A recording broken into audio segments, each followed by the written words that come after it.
Chapter 668. Everyone in the Yi family was furious. If it wasn't for the fact that Fang Yan was lying on the bed, they would have wanted to make a move on Fang Yan. Even if they couldn't win, they had to fight. They had to let Fang Yan beat them to death.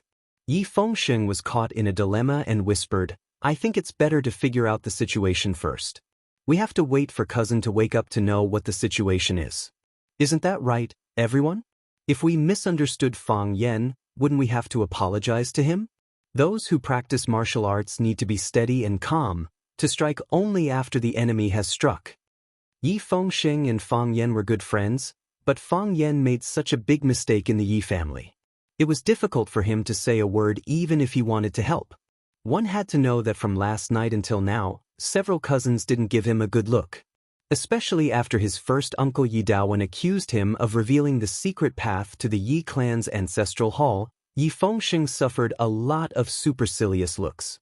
Some older brothers and sisters even sharply criticized him for pushing the Yi clan into danger. Yi Fengsheng, what misunderstanding! We all saw it with our own eyes. It was Fang Yan who forced his way in and ruined gentle cultivation. Yi Dongxue said coldly. Yi Dongxue was a child of the second master's branch. He was only 2 years older than Yi Fengsheng, but he could use the identity of the big brother to scold Yi Fengsheng.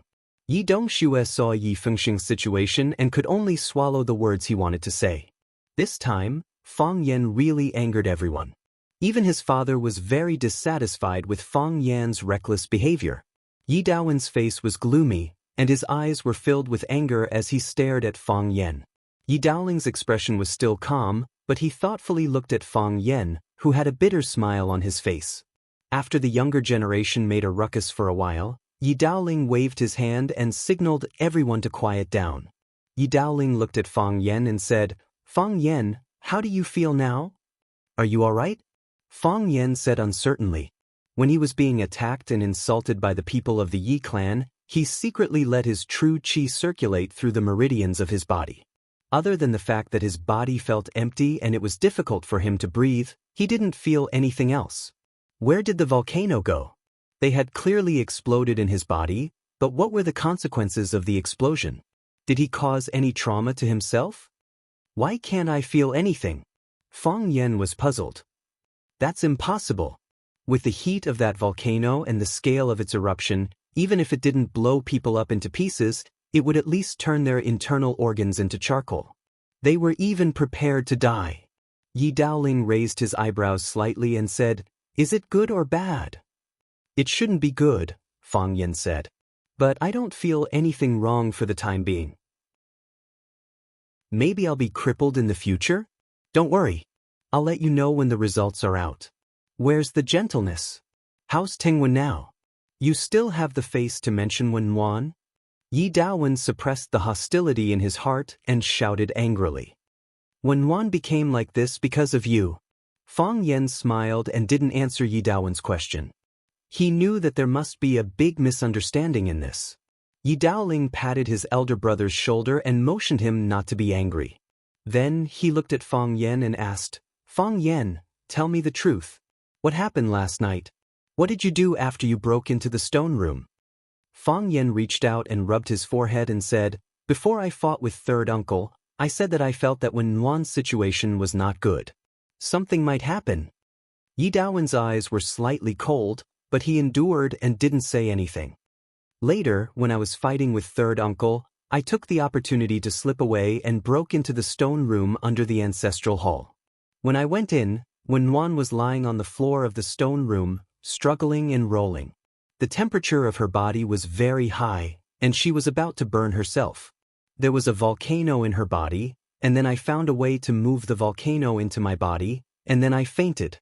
What happened after that, I have no idea at all." Yi Daoling frowned and said, "You mean that when you went in, when Nuan was already in a bad situation?" "Exactly," Fang Yan said with absolute certainty. "Nonsense," Yi Dongxue retorted unceremoniously. "You heard that when Nuan was about to break through again, so you deliberately came to disturb her, right? Now you have succeeded." Fang Yan stared at Yi Dongxue with sharp eyes and said, "What did you say?" Although Fang Yan's body was weak and it was difficult for him to gather qi, but his eyes were still sharp. Yi Dongxue met Fang Yan's eyes, and he felt a tingling feeling like being pricked by a long needle. Only then did he remember that this man had the heart of Tai Chi, and it was said that he broke through again and achieved the light of Tai Chi. Even the old men of Taoism specially came to visit. A few days ago, they heard that he killed by Xiu outside, the #1 expert of the younger generation of Swallow Fort in their minds. If they were to really fight, he might not be able to do anything to him. However, in front of the elders of the family, he must not give in. Although he felt guilty, he still sneered and said, "Isn't it? Do you think we don't know what happened between you and Wenwan? If Wenwan conquered heaven, do you think there will still be a chance between you two? You are afraid of this, so at the critical moment of Wenwan's breakthrough, you deliberately rushed in to disturb her breakthrough, saying that you had a premonition before breaking the door. Do you think you are a god of divination?" Fang Yan, using such nonsense to deceive our Yi family, do you think we are all idiots? I knew it would be like this. Fang Yan said with a wry smile. Fang Yan sat up from the bed, looked at Yi Daoling and said, "Uncle, third uncle, do you think so in your heart?" Fang Yan, if that's not the case, can you give me an explanation? Yi Daoling clenched his fist and shouted in a deep voice. Wenwan's breakthrough in the secret room was supposed to be a foolproof thing. However, you broke the door in the middle of the night and broke in at the critical moment of Wenwan's breakthrough. Fang Yan, don't try to deceive us with the lie that you had a premonition that Wenwan would have an accident. Outsiders don't know how Wenwan is. How can you know? Fang Yan, I originally didn't believe that you would do such a thing. Yi Daoling sighed softly and said, Wenwan was inspired and broke through in the stone room. This is a big thing for our Yi family. As a result, after you broke in, Wenwan failed to break through and has not woken up until now. Fang Yan, if you say that you have no selfishness, I'm afraid it will be difficult to give a satisfactory explanation. Yi Daoling was a smart person, and smart people's imagination was particularly rich. After Fang Yan broke into the stone room, the first person to open the stone door was him. When he saw Yin Wan and Fang Yan hugging each other naked, he mistakenly thought that the two of them had some relationship beyond friendship.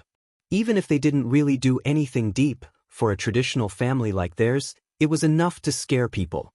However, after they were carried out of the stone room, Yi Daoling knew that the two of them were temporarily innocent according to some experience and detailed analysis.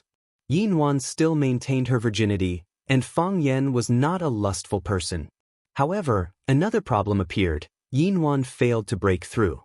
Did she fail because of herself or because of Fang Yan's harassment? This was also the reason why the Yi family was so angry. Fang Yan, you are a smart person. Yi Daoling looked at Fang Yan and smiled silently. He said, in my opinion, you are the best among the younger generation of Swallow Dock. Especially the incident 3 years ago, it made me feel shocked. It is precisely because you are too smart that we can talk about some things more clearly. You like Wenwan. Are you willing to admit this? Fang Yan grinned and said, why can't I admit it? I like Yin Wan. Wenwan also has a good impression of you. Don't say it so lightly. Fang Yan waved his hand. Yin Wan likes me too. I am her boyfriend, and she is my girlfriend. If it wasn't for my father's grave, we might have become husband and wife. Since you admit it, then you should know that if Yin Wan breaks through heavenly Tao, the Yi family will never agree to your marriage. Isn't that right? I know. Fang Yan nodded with absolute certainty. Every family is like this. It is not easy to cultivate a talent. Yin Wan is a rare martial arts genius. If she succeeds in breaking through this time, she will be a rare martial arts genius in hundreds of years. There is no doubt about her excellence. As long as one has eyes, they can see it. Fang Yan looked at the Yi family standing in front of him and said, I have thought about this problem a long time ago.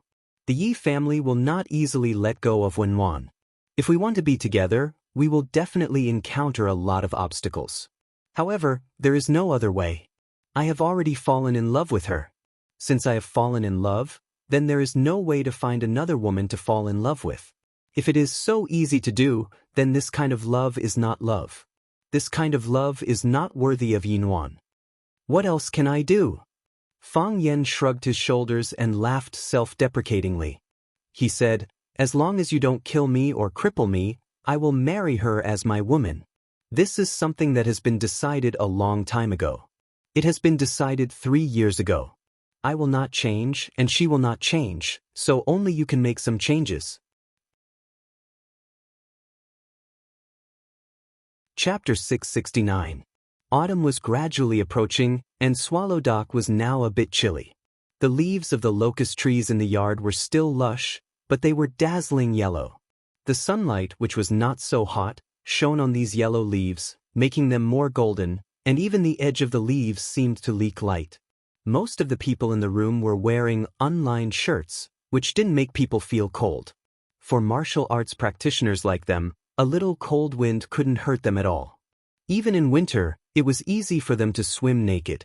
Yi was the weakest, but she also had some martial arts foundation. At this time, she didn't show any abnormality. She had a good relationship with her sister Yi Ro since childhood, and she had always regarded Yi Ro as her idol. Therefore, Yi Ro's position was her position, and her position had always changed with Yi Ro's position. When she just learned that Sister Ro and Fang Yen were in love, she rejected it in her heart, and even questioned Sister Ro's choice to her face. She thought that Fang Yen didn't deserve Sister Ro. As for who could deserve Sister Ro, she didn't have a specific name or outline in her mind. She just thought that it should be someone more excellent and powerful than Fang Yen. There were many talents in Yanjing City, and heroes were like carps crossing the river. Why did she have to choose a husband in Swallow Dock? But Sister Ro was willing to endure it, and she could only accept it. Therefore, from last night to this morning, she had been trying to say a few words for Fang Yen. Although she knew that no one would listen to her words, and it probably wouldn't have a good effect. After hearing what Fang Yen said, she didn't get angry like the Yi family, but was a little moved. A sincere man, a stubborn man, a man who wouldn't give up easily. Wasn't such a man what women longed for and pursued? In the autumn morning light, in the backyard of the Yi family, where insects and birds wandered freely, the man was slowly saying something on his mind. I know you won't like what I said, and you will even be very angry. But it's really from the bottom of my heart. I also know that no matter what I say, you won't agree to let Yi Ro marry me. Using words to move people is meaningless in your eyes. At this point in time, you won't be thinking about love or not. To you, this is just a trivial matter. The first thing you consider is that your family will lose a heavenly Tao expert. You will imagine it as Mo1, or a divine dragon that can injure Mo1. They are only at the heavenly Tao realm. If Yi Gentle succeeds in ascending the heavenly Tao, she will be a figure like them. Such a person can dominate the 9 heavens and soar tens of thousands of kilometers. How much influence and benefits can she bring to the Yi family? Fang Yen was lying on the mahogany bed near the window. This was Yi Fengxing's bed. In the past, when Fang Yen came to find Yi Fengxing, he would often roll around on this bed. But I care. I like Yi Ru, so I must marry her. You will object. You will object vehemently, but I will also find ways to get her. We may elope, or we may set up a table outside, light a pair of candles, and get married. That's what couples in feudal society would do when they are forced to do. Now it's a legal society. Yi Ro and I are both adults. We will bring our ID cards to Beijing, or to any government office. We can legally become husband and wife for only 9 yuan. If you dare to break us up, you will be breaking the law. I will sue you. We have known each other for so long. You must not think that I am a lecher. But if I have no choice, I will not hesitate to coax you with flowery words. Drinking or drugging is also possible. I have to find a way to do it. I want Yi Ro to be my woman. I want Yi Ro to give birth to our child. I want Yi Ro to be with me. It's better for you to be angry than for me to sulk. It's better for outsiders to scold me for being shameless than to scold myself for being useless. Look, I can also be like you, a man who will do anything. I won't talk back if you scold me. It's natural for me to suffer a little grievance if I want to abduct someone else's girl. If you hit me, I will naturally dodge or fight back, because I know you may really kill me. I don't want to die. If I marry Yi Ro, I don't want to die. Everyone present was stunned. No one would have thought that he would be so direct with his words, and that he would be so blatant about it. The men of the Yi family were either angry, sarcastic, or staring at him with deep eyes. Watching him speak his mind could also be regarded as another form of declaration of war. This was probably the meaning of Fang Yan's vow to marry Yi Rou. I want to tell you that I will definitely marry Yi Rou. Fang Yan looked at the people in front of the bed and said. His tone was calm, but there was unshakable firmness in his words. But I also want to do it beautifully, so that you will feel less resentful. At least, don't let Rou be in such a dilemma. Although Rou looks cold, she values affection the most in her heart. She values the love between us, and she values the affection between you more. We can fight and scold each other unscrupulously, but what about Rou? She doesn't want to give up our feelings, she doesn't want to disappoint your affection, so she can only be in a dilemma in the middle. I don't want Rou to be in a dilemma. Fang Yan looked at Yi Daowen and Yi Daoling and said, So, today, I will tell you my thoughts and what I want to do. I want to marry Yi Rou, and what do you want me to do? Marry into her family. Yi Daowen gritted his teeth and said. Fang Yan smiled bitterly and said, It seems that I am in a dilemma now. Let's not be changed by him. Someone reminded him.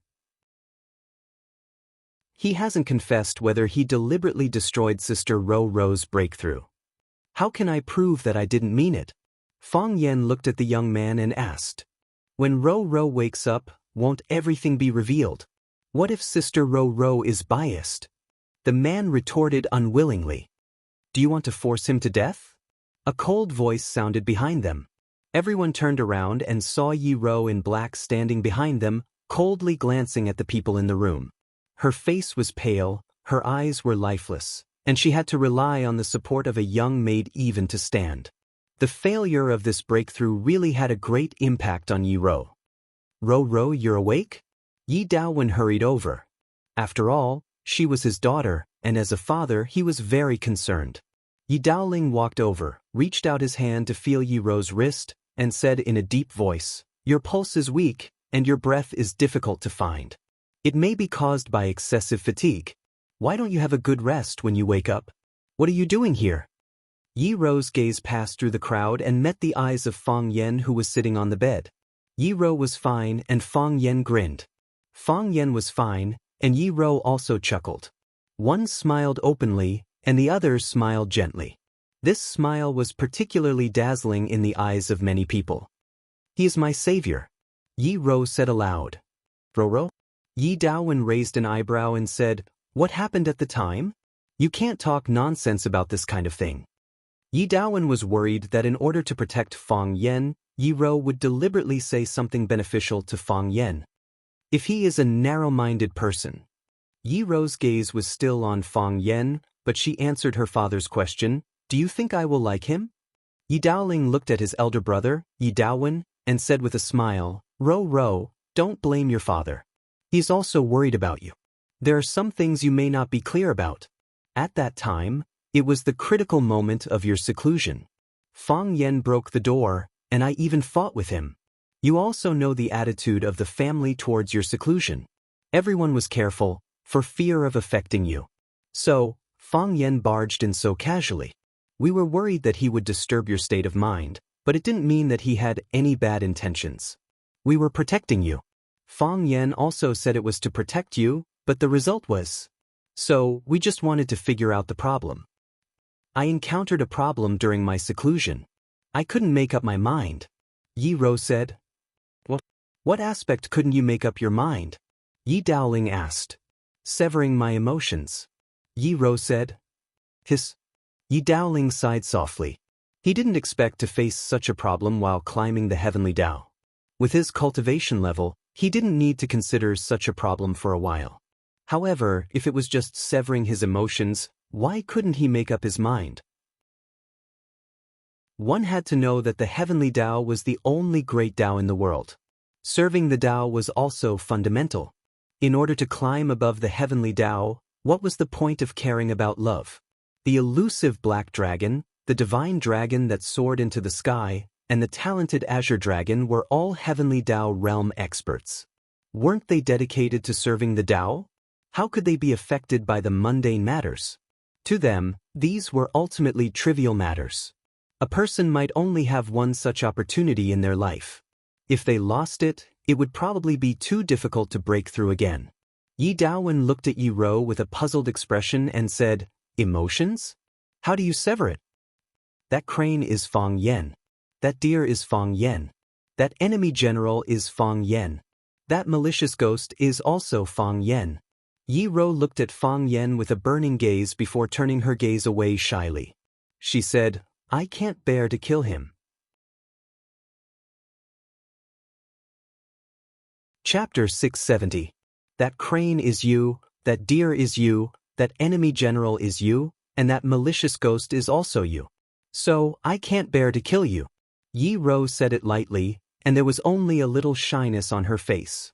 She was not used to expressing her feelings with this kind of attitude and words, but Fang Yen could hear the danger and deep affection in her words. What was the way of heaven? Fang Yen didn't have a chance to see the real body, so he didn't understand it. But for Yi Ro, who was trying to break through, there was a world in every grain of sand, and a heaven in every flower. Every thought and every scene was an opportunity. The crane was an opportunity, the deer was an opportunity, the enemy general was an opportunity, and the evil ghost was also an opportunity. Every time a scene flashed, it was an opportunity for Yi Ro to break through the shackles and climb the heavenly path. It could be seen that Yi Ro was actually full of confidence for this breakthrough, because even God was willing to give her so many opportunities. At that time, she just needed to follow the way of heaven. Then, there would be another way of heaven in Swallow Dock, just like the old drunkard Mo Qingdi. This was a happy event for the Yi family, and also something for the whole Swallow Dock to be proud of. However, the words, "I can't bear to kill him," meant that she missed such a great opportunity. Learning martial arts was more difficult than crossing a single-plank bridge in the college entrance examination.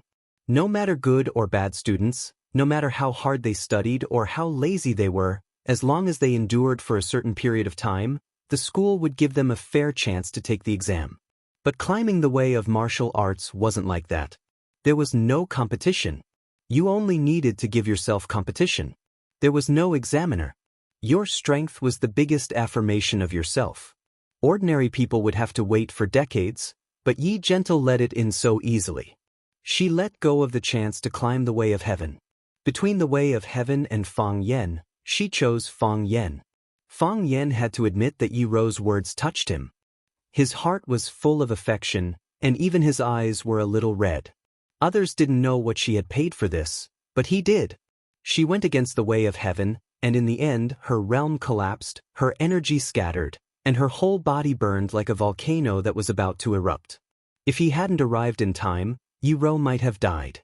Because I can't kill Fang Yen, my mind is in a mess, and my aura is out of control. My eyes couldn't see, my ears couldn't hear, and there was only a sliver of remnant thought in my heart. My body's temperature was rising, and my mouth was getting thirstier. Breathing was difficult, and I nearly died. Back then, I also thought that I was about to die. Yi Gentle recounted what she had encountered while climbing the heavenly Tao realm. This was an incomparably precious experience. For experts like Yi Daowen and Yi Daoling who had the possibility of climbing the heavenly Tao, this was a hint. For the younger generation of the Yi clan, this was a very good warning and example. After all, not everyone had the opportunity to climb the heavenly way. Even if someone did, they wouldn't share their experiences and insights with others for free. However, Yi Ro deliberately mentioned this in front of Fang Yen, which naturally made the Yi family feel a little indignant. This is the treasure that our Yi family has risked our lives for. How could he just give it to an outsider? Is it worth it? Fang Yen looked at Yi Ro and asked. You missed such a good chance. What about you? Yi Ro looked at Fang Yen with bright eyes. Her face was as pale as a sheet, and it was because of this that when she began to feel shy, the blush on her face would be especially clear and alluring. You nearly died to save me. Is it worth it? Fang Yen grinned and said, Aren't I living well now? It's just an opportunity. Yi Ro said, Just try again next time. Her voice was indifferent, but her attitude was unyielding. To her, climbing the heavenly Tao was like eating a sumptuous meal. If she didn't eat it today, she could eat it next time. As Fang Yen laughed, Yi Rou laughed as well. The two of them laughed in an unrestrained and warm manner. Yi Daowen couldn't stand it any further as he coughed forcefully a few times. She was flirting with another man in front of her father. Was this still his daughter, Yi Rou? Such a Yi Rou made him feel unfamiliar and uncomfortable. Yi Daowen looked at Yi Rou and said, "Was it really Fang Yen who saved you?" Yi Rou replied seriously. She didn't like to lie, and every word she said seemed to be honest. Yi Daowen examined his daughter's face several times and nodded. "Then we misunderstood Fang Yen." Yi Daoling looked at Fang Yen thoughtfully, then looked at Yi Rou and said, "Fang Yen came to say that he had a premonition that something might happen to you. Is there really such a thing as a telepathic connection?" "I don't know if there is, but when Fang Yen went over." Yi Rou thought for a moment and said, "I was already delirious and was suffering from the heart fire." Rou's state at that time was very dangerous. If the heart fire was allowed to burn or explode in her body, it is possible. Fang Yen thought for a moment and said, "She would either be crazy or stupid. Her life might even be in danger. This is also the reason why I broke into the Yi family's ancestral hall in a hurry. So, please forgive me. This is also for the good of the Yi family." After figuring out the situation and knowing that he misunderstood Fang Yen, Yi Daowen was straightforward. He bowed deeply to Fang Yen on the bed and said, "Thank you for saving Rou." Fang Yen waved his hand and said, "I just said that Rou is my girlfriend. If you want me to save her, I will save her. If you don't want me to save her, I will save her. We will discuss other things later," Yi Daowen said. He was still unwilling to admit the identity of Fang Yen as his prospective son-in-law. He was even unwilling to discuss this topic with him in depth. This was a major event related to the Yi family. As a father, he might not be able to make the decision. However, he was Yi Rou's father and could make the decision to a certain extent. He turned to look at Yi Rou and said, "Your body is weak. Go back and lie down to rest." After that, he flicked his sleeves and left. Yi Daoling looked at Fang Yen and said, "Fang Yen, we misunderstood you. As you said just now, you have your position, and we also have our position. The Yi family's face needs to be maintained, and the Yi family's ancestral hall needs to be guarded. Some unpleasant things happened in the middle. Don't take it to heart. After all, you didn't suffer a loss. Instead, it was my side that suffered a big loss in your hands, right?" Fang Yen looked at Yi Daoling and said, "Third uncle, I know. It's not easy for us, and it's not easy for you. I won't take these things to heart." "That's good." Yi Daoling laughed and said, "However, I also want to thank you for saving our family's Rou. She is the lifeblood of our family. We don't want her to be in any danger. I thank you on behalf of the Yi family." When Yi Daoling spoke, he bowed deeply to Fang Yen. The younger generation of the Yi family looked at each other and also bowed to Fang Yen. Fang Yen didn't dare to accept it. When he wanted to get up from the bed, his wrist was weak and he almost fell to the ground. Yi Fengxing's hands and feet were nimble. He used his big belly to push Fang Yen back. He looked at Yi Daoling and said, "Third uncle, Fang Yen was seriously injured just now. His body is very weak. How about we let him have a good rest?" Yi Daoling nodded and said, "That's right. Fang Yen should rest well here. There's no need to rush home. I'll personally go to the Fang family in a while and explain it to your family." Fang Yen nodded and said, "Okay, thank you, third uncle." Yi Daoling walked to Yi Rou and said a few words to comfort her. "Don't feel bad, relax, and there will be opportunities in the future." Then he turned around and left. Yi Fengxing patted Fang Yan's shoulder and said, "I knew you would be fine." Fang Yan looked at his chubby face and said gratefully, "Thank you." He knew that Yi Fengxing had been speaking up for him and protecting his position. It wasn't easy to do this kind of thing in his own home. It wasn't easy for Yi Fengxing either. Everyone had their own difficulties. Yi Fengxing laughed and said, "When did you become so wishy-washy? The Fang Huahua I know isn't such a person." He looked at his cousins who were guarding the room and refused to leave. He pushed their shoulders and said, "Let's go." We didn't sleep last night. Let's go back and sleep. We're so sleepy. There were still some people who wanted to say something, but they were stopped by Yi Fengsheng's fat palm. When Yi Fengsheng helped close the door, he winked at Fang Yan, who was lying on the bed. Fang Yan smiled bitterly. This guy was really a good brother. Bang! The wooden door of the room was closed. Only Fang Yan and Yi Ro were left in the room. The young couple hadn't seen each other for months. When they met again, it was such a dangerous moment. Now that the crisis was over, the two of them could be described as surviving a disaster. There were some indescribable feelings in their hearts. Fang Yan looked at Yi Ro, and Yi Ro looked back at Fang Yan. The two of them looked at each other. Endless words were exchanged through their eyes. They didn't even need to speak. I've been thinking. Fang Yan lowered his head and said, if I die like this, although you'll miss me, I'll more or less feel indignant. For a smart person like me, why would I give up my life for a woman whom I've only held hands with a few times? Isn't that too much of a loss? Yes, it's too much of a loss. Yi Ro nodded. She walked towards Fang Yan step by step. Her body was weak, so even when she walked, she was a little unsteady. This time, she had really lost a lot of energy. Yi Ro stood at the head of the bed and stood in front of Fang Yan. She said softly, look up. What? Fang Yan looked up and asked. Yi Ro bowed slightly and pressed her soft lips against Fang Yan's.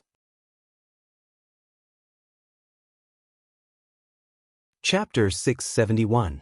The girl's lips were soft and cool, as if he was eating a mint-flavored cotton candy. This was not the first time that Fang Yan and Yi Ro had intimate contact, but the previous contact could only be called lip-rubbing. This was their first real kiss. Yi Ro not only pressed her lips on Fang Yan's, but also put her tongue into Fang Yan's mouth. Oh, this was a French kiss. Fang Yan didn't know why it was called a French kiss when people put their tongues into each other's mouth and stirred. He didn't even know what kind of French kiss was, such as Hua-Xia's, British's, Koreans, Japanese's, or Africans. He didn't have much experience in this. However, Yi Ro's movements were also jerky. She put her tongue into Fang Yan's mouth, and it was as stiff as a frozen snail. The snail crawled and squirmed with difficulty, but it always accidentally scratched Fang Yan's teeth. Fang Yan didn't feel any pain. He just felt sorry for Yi Ro. He was worried that his teeth might cut her tongue. Because his mouth was blocked by Yi Ro, Fang Yan could only signal Yi Ro with his eyes. He turned his eyes to the left to remind Yi Ro that she could also turn her tongue to the left. He turned his eyes to the right to remind Yi Ro to turn her tongue to the right as well. His eyes were the guiding light, and all Yi Ro needed to do was wave her tongue and follow his instructions. However, this idiot didn't understand what Fang Yan was saying at all. Because of her shyness, she closed her eyes tightly. Because of her nervousness, her body trembled slightly. Her legs, which were weak to begin with, became unstable. It was as if she would fall into Fang Yan's arms if she was not careful. Yi Ro really wanted to express her enthusiasm. Maybe it was because of her love for Fang Yan.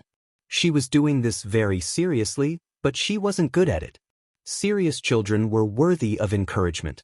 Therefore, even though Fang Yan carefully avoided her, afraid that his teeth would hurt her tongue, even though Fang Yan was nervous and worried that her body would not be able to take it and she would accidentally fall to the ground. However, Fang Yan still didn't stop him. Everyone had a learning process and no one was born with it. For example, when he first started practicing martial arts, he couldn't even stand properly in the simplest stance, let alone a difficult skill like kissing. Thump. Yi Ro had just woken up, and her physical strength was exhausted.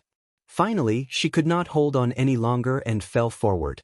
Fang Yan immediately reached out his arms and held Yi Ro in his arms.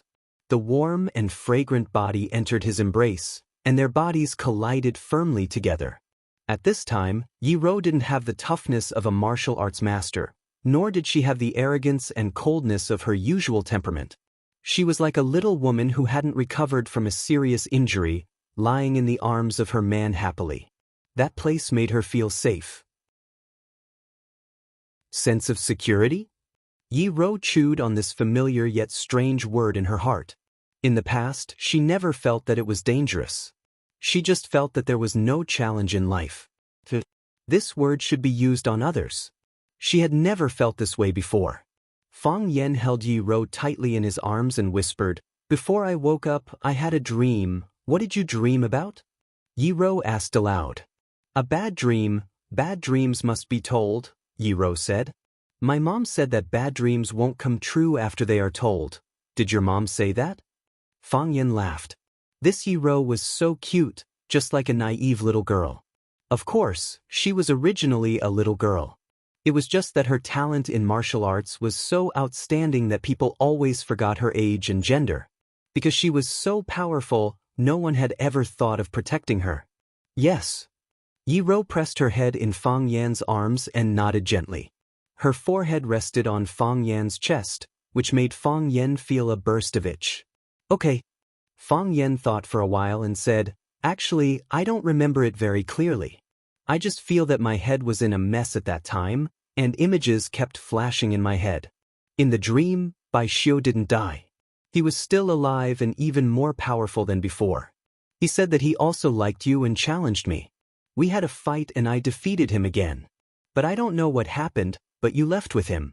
I was very angry and shouted at you, 'Yi Ro, you are my girlfriend. How can you like someone else?' You told me that liking is liking and there was no no or no. Later, there was a longer story. I met Bai Xiu again, I killed him, and you stabbed me. I think this dream is ridiculous." "It is ridiculous." Yi Ro nodded seriously. "I don't like Bai Xiu. I didn't like him before."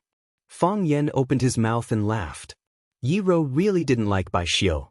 In order to pursue the phoenix, and also to take revenge on Yi Ro for beating him up again, Fang Yen had deliberately used Bai Xiu's name to write an extremely mushy love letter to Yi Ro.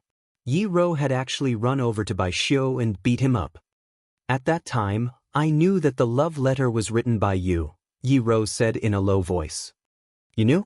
Fang Yen was surprised and said, "If you knew it was written by me, why did you go to Bai Xiu to settle the score?" "Because I don't like him," Yi Ro said. This kind of answer is really capricious. Although I know it's not Bai Xiu's fault, since I don't like him, I have a reason to beat him up, so I went to beat him up. "I don't like that kind of joke," Yi Ro said. "I didn't like it at that time." Fang Yen nodded and said, "It won't happen in the future." "I heard what you said." "What?" "What you said just now, the things you told my father and third uncle." Fang Yen smiled and said, "It's good that you heard it, so you can be mentally prepared in advance." Yi Ro nodded and said, "You said you wanted to coax and drug him." Fang Yan's heart was in his throat. He forgot that he had said such a stupid thing. He explained anxiously and said, "I just said it casually. You're so smart, how could I deceive you?" "If you drugged him?" Yi Ro's voice didn't sound very real because her head was buried in Fang Yan's arms. "Tell me in advance, and I'll pretend not to see it." Fang family. Old man Fang Hui carried the birdcage to the backyard early in the morning. The backyard was sunny and the air was fresher. Opening the back door next to the small courtyard where Emo Qingdi used to live, he could see the scenery on both sides of Shihizi River. There were village women washing clothes and vegetables by the river, urchins running and playing by the river, and old men playing chess and fishing by the river. Because they were in the middle of a battle, they didn't have time to care for the fish that bit the bait. Fang Hui thought that he should take his old friend out for a stroll on such a good day, but the eagle's silence made him worried. Old friend. Fang Hui had never given the eagle a name, so he always called it by that name. Ever since it came to the Fang family, it had become a part of the family. Today is another good day. The eagle looked at him with lifeless eyes. Its body was getting weaker and weaker. "Look at you, you're such a stupid bird. Other birds are catching insects in the sky and fish in the river, but you? Other than standing here all day, you can't do anything. You don't even know how to say a word." The Vajra eagle still didn't speak, no longer teasing him like before. Fang Hui sighed and said, "You've also got the temper of the Fang family, stubborn." A voice came from the front. Fang Hui tilted his head to listen and then said to the Vajra eagle in front of him, "Old buddy, they should be here soon. I hope that kid didn't suffer in the Yi family." The eagle naturally didn't respond. Steady footsteps came over. Yi Daoling stood beside Feng Hui with a smile and said, "Old man, are you walking your bird again? I'm old, talking to people will be disliked. So when I have nothing to do, I talk to it. It doesn't dislike me, and I don't dislike it either. Instead, we live in harmony." Feng Hui said with a serious face. Yi Daoling said with a face full of guilt, "Old man, don't be angry. Last night, everything happened so suddenly. Big Brother and I were a little rash. We invited you over to discuss a solution to the problem. At that time, Big Brother was worried about Wenwan's safety, so his words were not pleasant to hear. Old man, don't lower yourself to our level. I came here this time to apologize to you, old man." Feng Hui turned to look at Yi Daoling and asked, "Did you figure it out?" Yi Daoling nodded.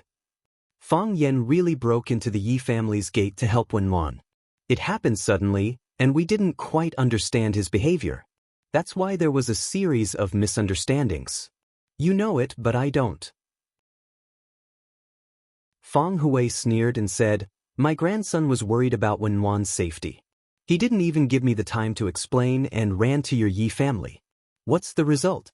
How did your Yi family treat my Feng family? How did your Yi family treat Feng Yan? What does my grandson owe your Yi family? If you think about it carefully, it's your Yi family that owes my grandson more. Daoling, our Feng family is small.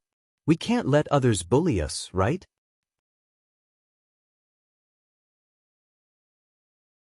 Chapter 672.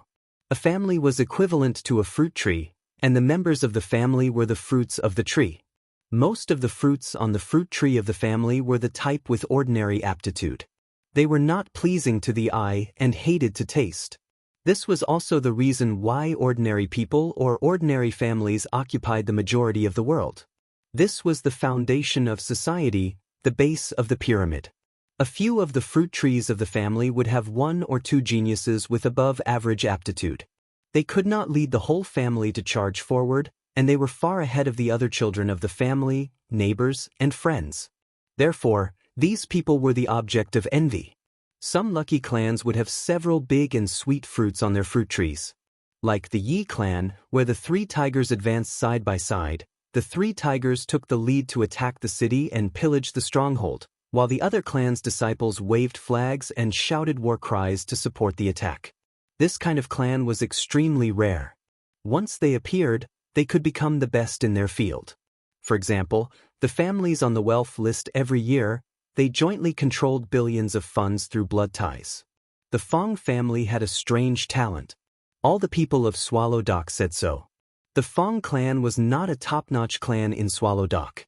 Not to mention a colossal clan like the Yi clan, the Feng clan was slightly inferior to the Ruan clan where Ruan Chen was from, the Zhu clan where Zhu Zaidan was from, and the Li clan where Li Xiaotian and Li Long were from. The biggest reason for this situation was that the Feng clan did not have many descendants, and they did not have many sons. Old man Feng Hui had at least one brother. When it came to the generation of Feng Yan's father, Feng Yixing, there were only 1 boy and 3 girls. The 3 aunts had married off, and Feng Yixing had died in battle. The backbone of the Feng family at the entrance of Swallow Dock was suddenly wiped out. This was also why the heavy responsibility of revitalizing the Feng family fell on the shoulders of a young man like Feng Yan. He was the same age as Yi Fengxing, Li Xiaotian, and the others, but he had already shouldered the responsibility of Yi Daoling and Yi Daowen's generation. Wasn't it natural for him to work harder than others? Old Master Feng Hui was a martial arts prodigy.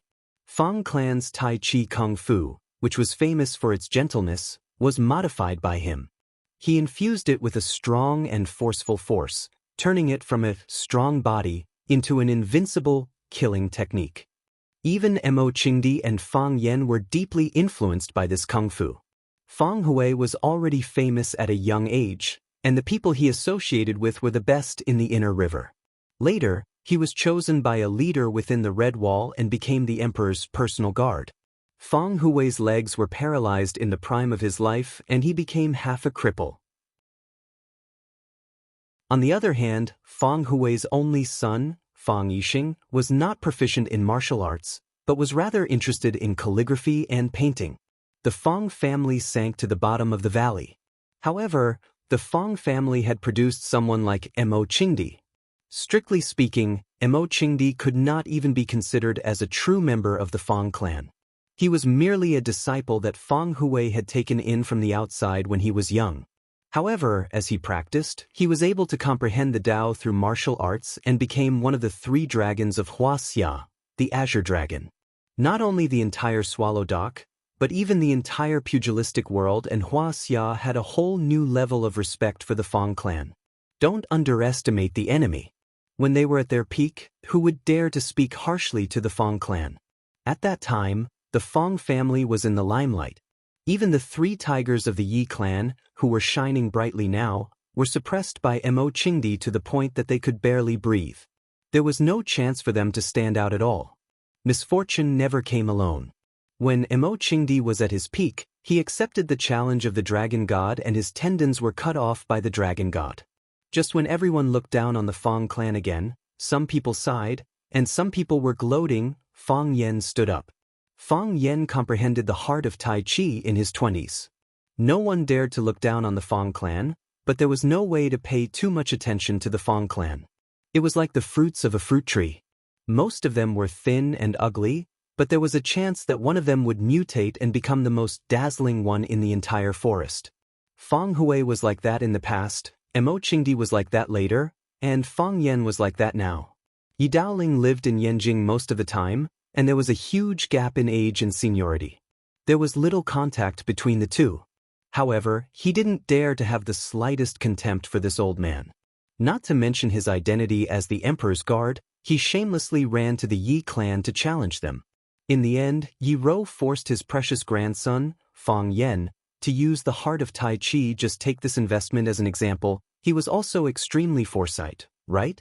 Not to mention the current emotional entanglement between the 2 young people, which caused so much trouble for the Yi clan. Hearing Fong Hui say, "Daoling, our Fong clan is weak and we can't let others bully us," right? Yi Daoling knew that this old man was ready to bully others. The Fong clan had this kind of ability. Even when they were in a weak position, they could always bully others as they wished. For example, himself. Yi Daoling looked at Fong Hui and said with a smile, "Old man, what happened last night was something that no one wanted to see. We have some misunderstandings towards Fong Yan, and we owe him something." "You're right, your Fong clan doesn't owe anyone anything. My position was taken by Fong Yan for me. I don't know what to do to thank Fong Yan, but if there's something I can do, I naturally won't refuse." Fong Hui nodded with a smile and said with a straight face, "The Yi family is capable, and the Yi family is also moral. Everyone is well aware of this. We don't need you to do anything special for our Fong family. Although the Fong clan is weak, we still have a bowl of rice to eat. I just hope that when the Fong clan is being bullied, the Yi clan can stand on the side of fairness and speak up for our Fong clan. This isn't difficult, right?" Yi Daoling smiled bitterly and said, "Old man, this is indeed difficult." "But Daoling is unwilling?" Fong Hui looked at Yi Daoling and asked. "I know it's not easy." Yi Daoling put away the smile on his face and said, "But our Yi clan is duty-bound." Fong Hui reached out to pat Yi Daoling's arm, but thinking of his current position, he raised his hand in the air and didn't put it down. Yi Daoling smiled and squatted down. He said, "Old man, come, I'll push you out for a walk. I haven't chatted with you for a long time." How can one have so much time to gossip with others when one is in an official career? Fong Hui said with a smile, "Caring for the people of the country is 100 times better than caring for an old man like me. Daoling, I appreciate your kindness. No need, go and do your work. I know you have a lot of things to do." Yi Daoling pondered for a moment and said, "Old man, then you sit here and bask in the sun. I'll go back and make some preparations." Fong Hui nodded and said, "It's time to make some preparations." Fong Yan was seriously injured. At least, that's what he told others. Fong Yan felt that his body was empty. No matter how hard he tried, he couldn't muster any strength. He felt that he had lost all his martial arts and became a trash who could no longer practice martial arts. That's what he told the Yi clan. Yi Fengsheng stood at the head of Fong Yan's bed, his eyes sweeping over Fong Yan's face and body. It was like a brilliant policeman was examining a suspect he had caught. Ha, Yi Fengsheng laughed. Fang Yan looked up at Yi Fengsheng and said, I'm already injured like this, what's so funny? You really lost your strength? Yi Fengsheng asked. Really? Fang Yan nodded seriously. Stop it. Yi Fengsheng said with a smile. You just don't want to go back? You just want to stay in our Yi clan? You just want to see my sister a few more times? Is there a need to make yourself look so pitiful? I'm telling the truth. Fang Yan said seriously. The smile on Yi Fengsheng's face disappeared. He looked at Fang Yan seriously again and said, You're not joking with me, are you? Do you think I'm joking with you? You really don't have any martial arts left? Fang Yan sighed softly and said, I've lost it temporarily. I don't know what will happen in the future. You won't look down on me, right? Yi Fengsheng was stunned for a moment and said anxiously, Why would I? We're brothers. Whether you know martial arts or not, we're all brothers. Ruan Qian's martial arts aren't good, but we've never looked down on him. You have to leave quickly, you can't stay in Swallow Dock any longer. Otherwise, when Sir Shin unleashes his power, it'll be very dangerous for you to stay here.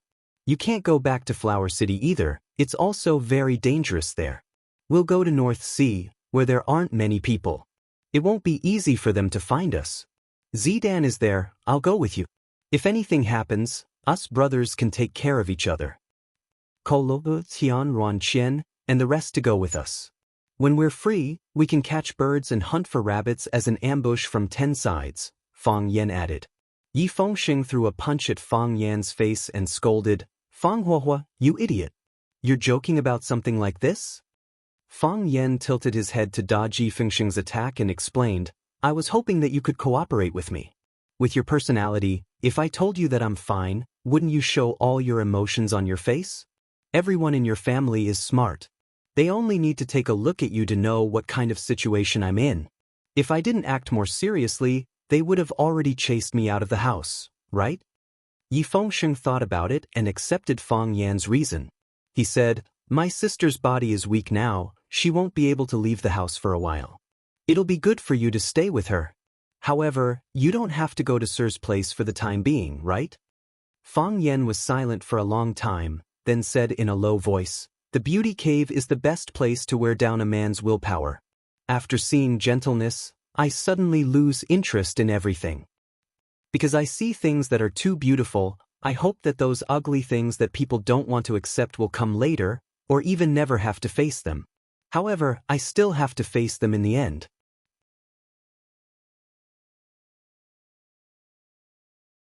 Chapter 673. What are you trying to say? Yi Fengsheng asked in confusion. If you want to stay with my sister, you can keep pretending to be dead. If you say that you haven't recovered, the Yi family will take responsibility for you. If you don't bring it up, the Yi family won't drive you out. If you really lose your kung fu, the Yi family will have to give you an explanation. The Yi family won't bully others. You are a rough man. You don't understand. Fang Yan sighed. You appreciate the flowers and don't want to see the branches again. You experience the spring wind and summer rain and don't want to endure the heat and cold. You go through the whole spring and want to stay in the season where everything grows. When Fang Yan saw Yi Rou, he wanted to stay with her. He didn't want to deal with those things that made him tired and suffocated. He wanted to enjoy this kind of joy, which was as simple as a piece of chocolate and a little love song. Moreover, the joy in his heart was far greater than what he showed. Fang Yan really liked to stay with Yi Rou. He liked to see her smile and not smile. He liked to hear her speak or not speak. He liked her every word and every move. Fang Yan knew that he had fallen in love, but he didn't reject this feeling. He even enjoyed it as if it were malt syrup. Fang Yan thought in his heart. He felt that this was the most beautiful word in the world. Yi Rou failed to conquer nature. At the critical moment of life and death, he risked his life to save her. He and Yi Rou went through the gates of hell together. Only after experiencing life and death could one understand the preciousness of life. Therefore, what Fang Yan wanted to do most now was to stay by Yi Rou's side quietly but restlessly. This feeling was much stronger and more intense than when he went to find the teacher to denounce him and force him to give him an explanation. Because he knew that if he met Mr. Yi, there might be another bloody storm. The situation that he would face in the end might be far beyond his expectation. Even he couldn't control what his future would be like. He didn't like the feeling of being out of control. Fang Yan was a lazy person and a pacifist. He really didn't want to experience so many disgusting things. "Sir, are you not like that in my heart, sir?" Yi Fengsheng grinned and said, "I may not know as much as you about other things, but when it comes to picking up girls, you're far inferior to me." Fang Yan looked at him thoughtfully and said, "You can't be. You, a virgin, have the nerve to say that a home run winner like me is a bore?" Fang Yan narrowed his eyes and smiled, saying, "Is it the one from the Bailey family?" Yi Fengsheng was shocked and asked, "How do you know?" "Good guess. But I clearly liked Xiao Lu in the past. You have also liked Xiao Hua, Xiao Tu, Zhang Xiaoman, and Li Xiaoying. You have liked many girls." Yi Fengsheng's face was full of embarrassment as he said, "I wasn't very sensible in the past. I think every girl has something lovely about her. For every girl you like, that girl doesn't like you. Xiao Zhu is an exception." Yi Fengsheng said with a red face, "She is good to me, and I am good to her too. You've picked up Bailey Lu's most beloved sister. Just wait for that madman Bailey Lu to come back from the Gobi Desert and settle the score with you." Yi Fengsheng smiled bitterly and said, "When that time comes, you guys have to support me. Besides, Xiao Zhu and I are truly in love. We've already discussed it. When both our parents agree, we'll get married." Fang Yan nodded and said, "As long as you don't let her down, we'll definitely speak up for you. At worst, we'll just let Bailey Lu beat you up." "That won't do.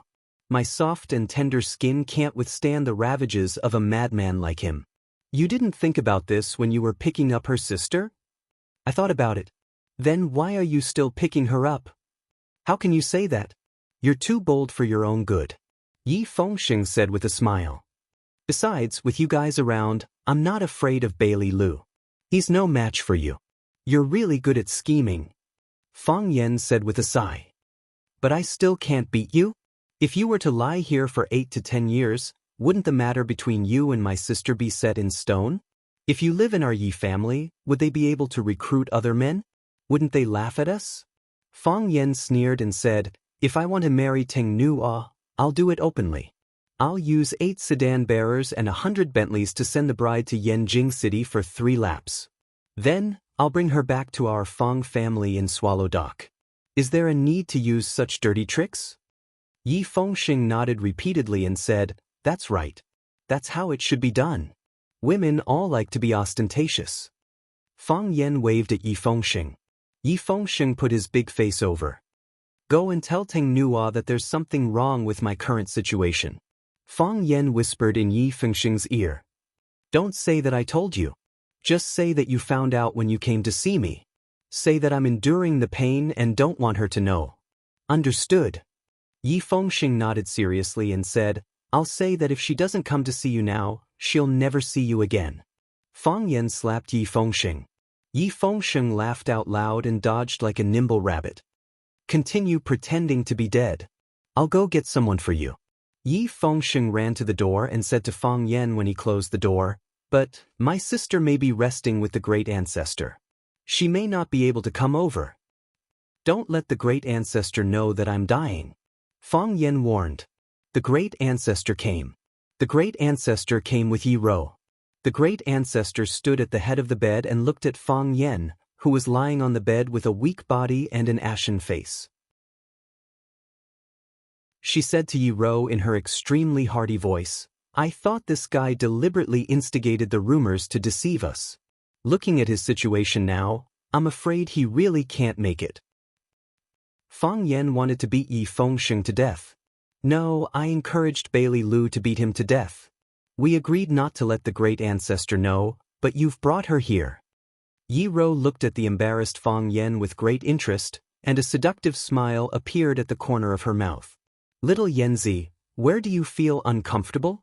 The great ancestor looked at Fang Yan and asked. "Great ancestor?" Fang Yen was about to cry. How could she call someone like that? Little Yanzi sounded like a character in The Princess Pearl. He didn't want to be a eunuch. He tried to squeeze out a smile and said, I feel much better now. I feel much better when I see you. You are really the reincarnation of Guanyin Bodhisattva. I won't die, will I? I won't die for the time being. It's good that you won't die, the great ancestor said. If you're really going to die, I can't say these words to you. Ro Ro is my favorite child. I don't want her to be a widow at such a young age. However, I know you are cunning and won't die easily. That's why I'm here to say these words to you. Do you like my Ro Ro? Fang Yen looked at Yi Ro and quickly looked away. He said with some embarrassment, yes. What do you mean? I'm asking if you like my Ro Ro? Yes. Fang Yen answered with infinite shyness. He lifted the blanket covering him up to cover half of his face. All right. Don't be shy. Little Yanzi, I've known you since you were born naked. You're not a shy guy. Fang Yen put away the shyness on his face and said seriously, don't they say that old people like honest and shy children? The problem is that you don't like either of them. The great ancestor said. Since you like my Ro Ro, you must want to be with my Ro Ro, right? Yes. Fang Yen looked at Yi Ro firmly and said, we have to be together. Yi Ro looked at Fang Yen with her bright and beautiful eyes. Even if she was shy, she was unwilling to turn her face away. Then you should also know that it's not so easy. At least, these men in the Yi family are not willing to, right? The great ancestor looked at Fang Yen and asked. It's shameful to talk about it. There are so many men in the Yi family. There are dozens of them, but they have to rely on a girl to revitalize the family. That's right. Fang Yen echoed. How can it be like this? If they like masters of the heavenly path, they can work hard to climb up. Why do you need my girlfriend to support you? The great ancestor looked at Fang Yen with a face full of contempt and said, don't you feel pain in your back? If you are also a master of the heavenly path and a hero like underestimating enemy, even if those guys surnamed you don't agree, what can they do?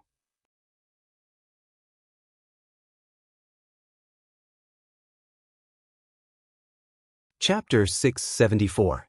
Don't see, sir, the elder ancestor said again. Her voice was a little softer. There were reminders, warnings, but mostly pleas. Because Fang Yen was the Fang Yen that Yi Ro liked, she also liked the Fang Yen that Yi Ro liked. Fang Yen wanted to see Sir and interrogate him. This was not a secret in the whole of Swallow Dock. In Fang Yan's mind, a life for a life, a debt for a life, was the highest and most important rule of conduct that humans should abide by. If the murderer didn't pay with his life, then there would be more people who would kill. If the debtor didn't pay, then no one would be willing to borrow money. Some people said that this society was so cold that even the closest friends couldn't borrow money. However, if you had the experience of borrowing money and not paying it back, then wouldn't you be harming your own friends? The people on the roadside wouldn't be willing to lend you a single cent. Everything had a cause, and good and evil would be rewarded. However, the elder ancestor of the Yi family said to Fang Yen with a serious face, don't see, sir. Because of his good relationship with Yi Fengsheng and his bad relationship with Yi Ro, Fang Yen often went to the Yi family. Sometimes he went to play with Yi Fengsheng, and sometimes he went to take revenge on Yi Ro. The more he went to the Yi family, the more he interacted with the elder ancestor of the Yi family. She was gentle, loving, generous, and candid, and even joked with Fang Yen from time to time. She often gave Fang Yen food and scolded him as a naughty monkey. Fang Yen liked the elder ancestor of the Yi family, just like how he liked his grandmother, who passed away a long time ago. In his memory, the elder ancestor had never spoken to him in such a serious tone. She had always been kind and cheerful, and treated him the same as other children. Maybe she liked him a little more. Fang Yan's face was solemn. He kept silent and didn't immediately answer the elder ancestor's question. Or rather, he responded to the elder ancestor's request because she said, don't see, sir. Not don't see, Mr. Seeing Fang Yan's expression, the great ancestor sighed softly and said, little Yen, I know this request is difficult for you. I also know that you have encountered some unfair treatment. In life, everyone has a hard life. But since it's not easy, why do you want to put yourself in an even more dangerous situation? Your grandfather was a smart man. I've lived for 100 years, and I've rarely seen anyone smarter than him. He did everything he could for the Fong clan, and in order to protect you, his only child, he used up all of his energy. Back then, he came to our Yi family to challenge us, saying that our Wen Nuo was not as good as his family's Fong Yen. Dao Wen and Dao Ling were not willing to accept the challenge. It was me who agreed to let you and Wen Nuo compete every year. I have also been a parent, so I can understand the difficulties of being a parent. Besides, having the two of you compete once a year will also have the effect of promoting each other. Do you think I didn't think of your results today? Do you think Dao Wen and Dao Ling didn't think about it before? It's just that I've spoken up, so they can't refute me anymore. Everyone is looking forward to the Fong clan doing well. Your grandfather's leg is lame, and your father has that kind of disaster. The most pitiful thing to do is to underestimate the enemy's family. If you underestimate the enemy, you won't get sick or suffer any disasters. Now, it's still the same as before. Who dares to talk big to your Fong clan? Including those few young boys in our family. Who dares to shout and tie you up, Fong Yen? Who dares to shout and kill you, Fong Yen? Who dares to fetch your grandfather from home in the middle of the night to discuss the matter of punishing you? Of course, they also have the word reason. In a situation where the truth is unknown, it's understandable for them to be angry. You can count with your fingers. Since the day Swallow Dock appeared, who dares to break into other people's door and break into other people's ancestral hall? No, there has never been such a thing. This is the first time you, Fong Yen, have encountered such a matter, and there are still people gossiping about it.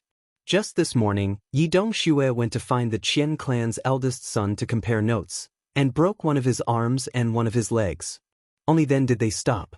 When there are external enemies, Swallow Dock is a whole entity. When there were no external enemies, Swallow Dock would once again fight among themselves, fighting incessantly among themselves. It's not just our village, the other villages are the same. But, Fong Yen, there is only one person who can unite all of Swallow Dock, and that is Teacher. You can see Teacher every day, but have you ever wondered why Teacher is Teacher? There are so many people in Swallow Dock, and there are many old men and old women. Why can Long Chenxiang be Teacher? Fong Yen had asked this question before. The person he asked was the old drunkard, Mo Qingdi. He said, "Old drunkard, why is Teacher Teacher Teacher? Why can't you be Teacher Teacher? When it comes to martial arts, you are the best in Swallow Dock." The old drunkard's answer was, "Teacher Teacher is the master of Swallow Dock, and also my teacher. No matter how good a student is, he can't compare with a teacher." At that time, it was just a joke. Fong Yen asked casually, and the old drunkard answered casually. Then, the two of them continued drinking. Fong Yen didn't even carefully consider the deeper meaning of the old drunkard's words. "I've heard some things about you. Although I rarely pay attention to the trivial matters outside, Bai Xiu is dead, and the revenge that should be avenged has been taken.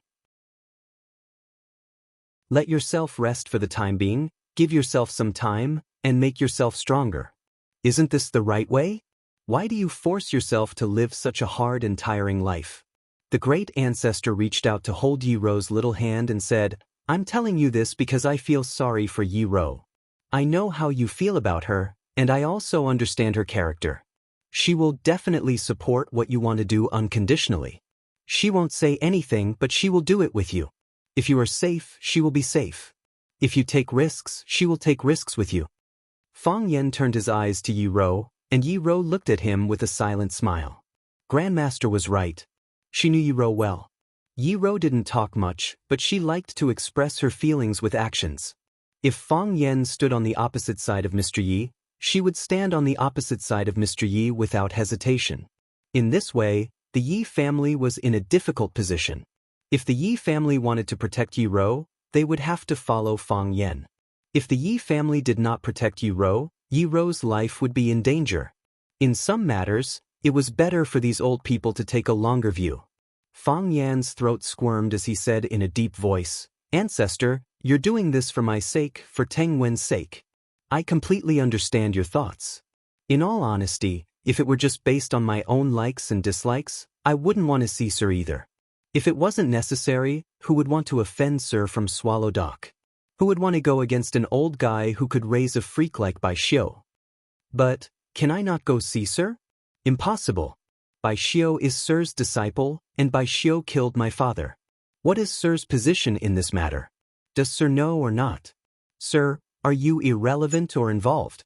Why did Sir do this? Fang Yen deliberately suppressed the anger in his heart, but his voice was still murderous. Sir was the Sir he respected.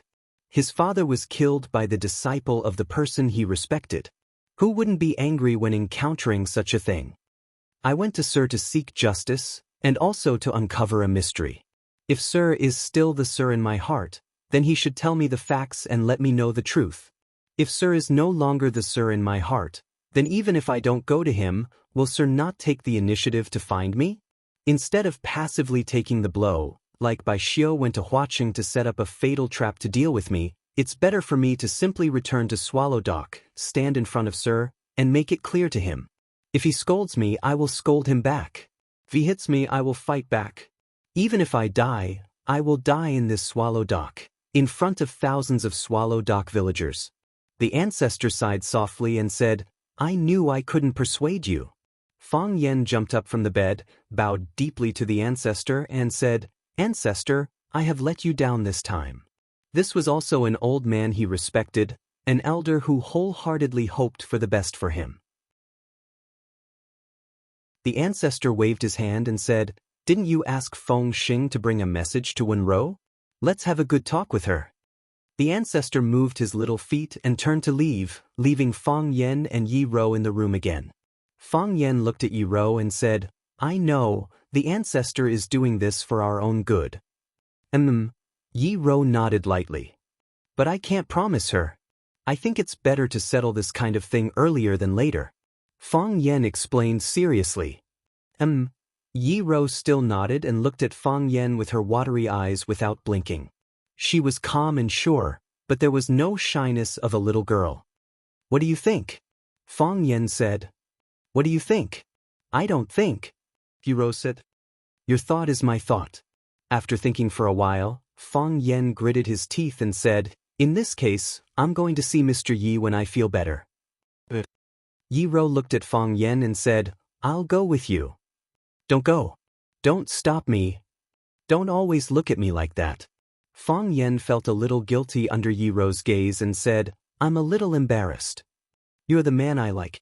Yi Rou's voice was like the tinkling of spring water, small but clear.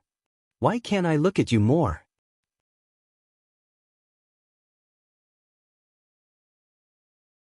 Chapter 675. You are the man I like. Why can't I look at you more? If this sentence came out of Fang Yan's mouth, it wouldn't be surprising at all. However, when this sentence came out of Yi Rou's mouth, Fang Yen felt ecstatic and flattered. Nowadays, everyone was used to men confessing to women. It would be rare and sincere for a woman to confess to a man occasionally, especially for a woman like Yi Rou. What did you say? Fang Yen resisted the palpitation in his heart and asked aloud. Yi Rou just looked at him and giggled, without answering. Fang Yen walked forward and held Yi Rou in his arms, saying with a smile, I was laughed at by Yi Fengxing just now. He said that he may not be as good as me in other things, but in terms of love, I, a virgin, am not qualified to criticize him. I don't even know how to fight back. Then don't fight back. Yi Rou said. You are so cute. I really want to do something inappropriate to you. Fang Yen said. After a pause, he added, but I don't dare to. Yi Rou raised her head from Fang Yan's arms and stared at him with her sparkling eyes. She said, Do you want to coax me with sweet words? What's done cannot be undone. Fang Yen was speechless and hurriedly explained, I just said it casually. This kind of thing is consensual. How can I cheat? I'm not the kind of man you think. Besides, I can't beat you. If you fight back, I can't do anything. It's also possible that I'll be molested by you. Actually, Yi Rou looked at Fang Yan's delicate cheeks and said, No one likes to eat raw rice. Everyone is willing to eat cooked rice. Fang Yan was stunned for a long time. He looked at Yi Rou and said, What do you mean? Guess? If I guess wrong, you won't beat me? Some things were inevitable, but there was no need to rush. Fang Yen made up his mind to see Mr. Yi, but he didn't immediately run to see Mr. Yi. At the very least, he wouldn't go until his body recovered. He didn't even return to the Fang clan. On one hand, he wanted to stay in the Yi family to accompany Yi Ro for a while. He didn't know what would happen to him, but he wouldn't leave Yi Ro before she recovered from her serious injury. Perhaps it was because he had risked his life to save her, or perhaps it was because of Yi Ro's good fortune that her failure to climb the Heaven's Way didn't bring her any severe sequelae. It was a great thing that he was alive and well, and that his head was clear and all his limbs whole. It was just that his body was a little weaker. It would probably take a long time for him to achieve such a breakthrough again. Yi Ro was still young, and she would have plenty of opportunities in the future. Moreover, those who had experienced life and death situations would understand the meaning of living better. Living was the greatest meaning. As for what they could obtain while they were alive, it would depend on their own efforts and the blessings of the heavens. He couldn't force it. Fang Yan's situation was worse than Yi Ro's. He didn't notice it at the beginning, thinking that his body was empty because of the volcanic eruption, and he would be fine after a few days of rest. However, when Fang Yan consciously tried to use his heart of Tai Chi, he found that it didn't move anymore. Just like a few years ago, it became a lifeless, stillborn fetus. This made Fang Yan panic. He was even more panicked than he had been 3 years ago. At that time, Fang Yan felt that everything in the world was just a game. Some games were wonderful and exciting, and some were more boring. If you failed or died, you would have a chance to be resurrected. Now, Fang Yan was besieged on all sides, surrounded by powerful enemies. He didn't want to lose even once, and he couldn't afford to lose even once. Without the heart of Tai Chi, it was equivalent to losing an important safety barrier for Fang Yan. He was prepared to reason with the teacher, but if he couldn't reason with him, wouldn't the heart of Tai Chi revolve and the Tai Chi domain fully unfolded?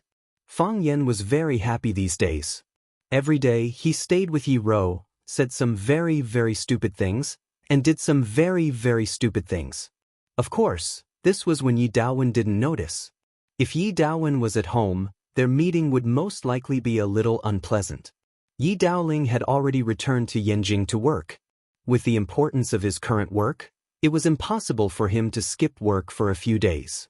Li Xiaotian has already been warned by his family. His family's old man asked him to leave Swallow Dock immediately, but Li Xiaotian refused. He didn't want to listen to his family's grumbling, so he simply stayed at Wan Qian's house. Wang Kaishuan's life isn't good either. I heard that he has already been scolded by his father, who is a commander, several times. They're worried that you won't feel good, so they didn't come over to talk to you about these things. Yi Fengsheng sat by the window and spoke seriously while peeling oranges to eat. Fang Yan lay on the bed and trimmed his nails. His fingers were long and slender, and the joints were fine. Many people said that they should be the hands to play the piano.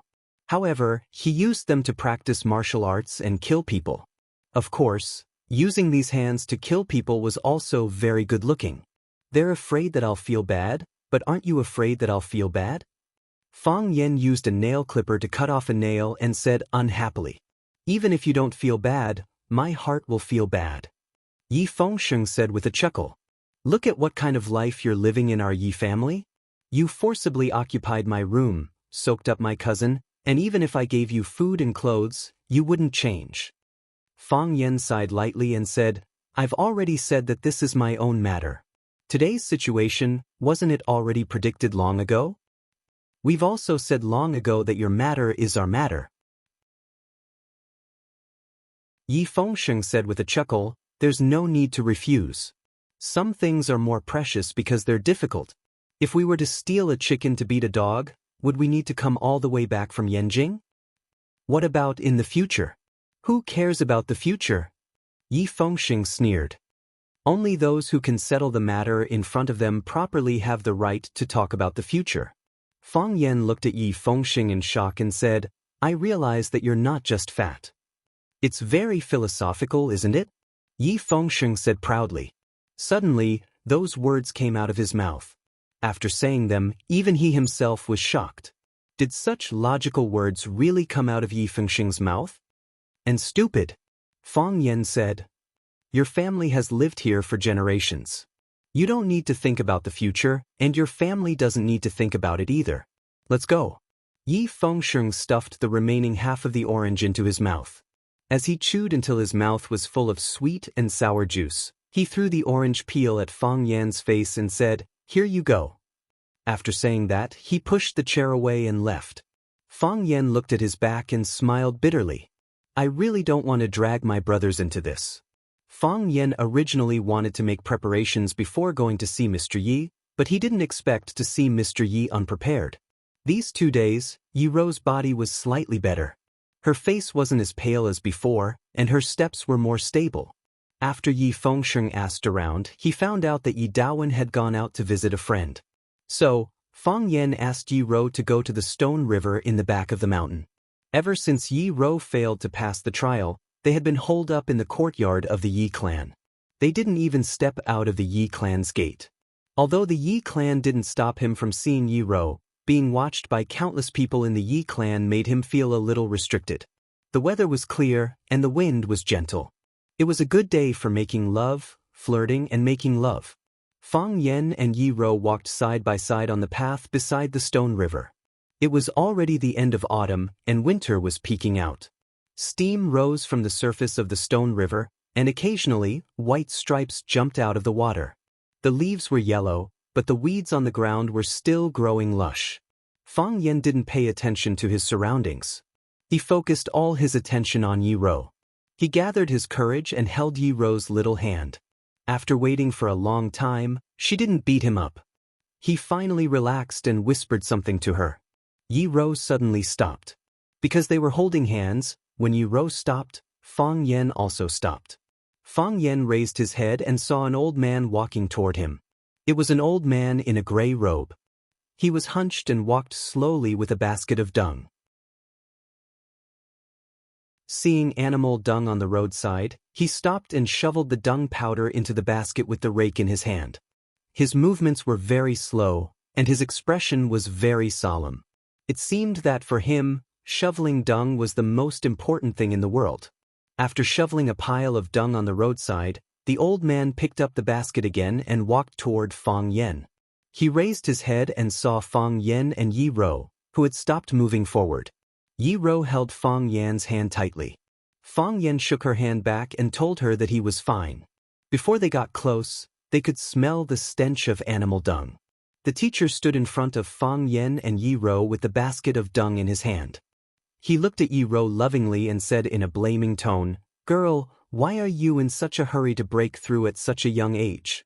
Only by working steadily and laying a solid foundation can you be afraid that you can't peep into the way of heaven one day. The way of heaven is dark and far away, and ghosts and gods are obscure. You can't force it and you can't force it. Do you remember?" Yi Rou bowed and thanked the teacher for his teaching.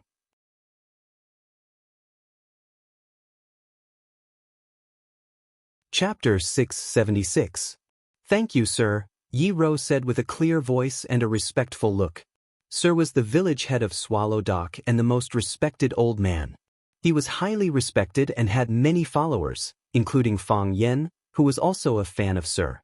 Sir blamed and reprimanded Yi Rou for her sudden breakthrough, which was a matter of course in everyone's eyes. Not only would you not be annoyed by it, but you would also feel deeply honored to be cared for. At least, that was what Yi Rou thought. Yi Rou knew that Fang Yan and Sir had a grudge against each other. Before the truth was revealed, the two parties were in a state of hostility. If Fang Yan and Sir had a conflict, she would choose to stand on Fang Yan's side without hesitation. If Fang Yan advanced, so did she. If Fang Yan fought, so did she. However, the person standing in front of her was Sir, the teacher of everyone in Swallow Dock. It had been a habit for a long time.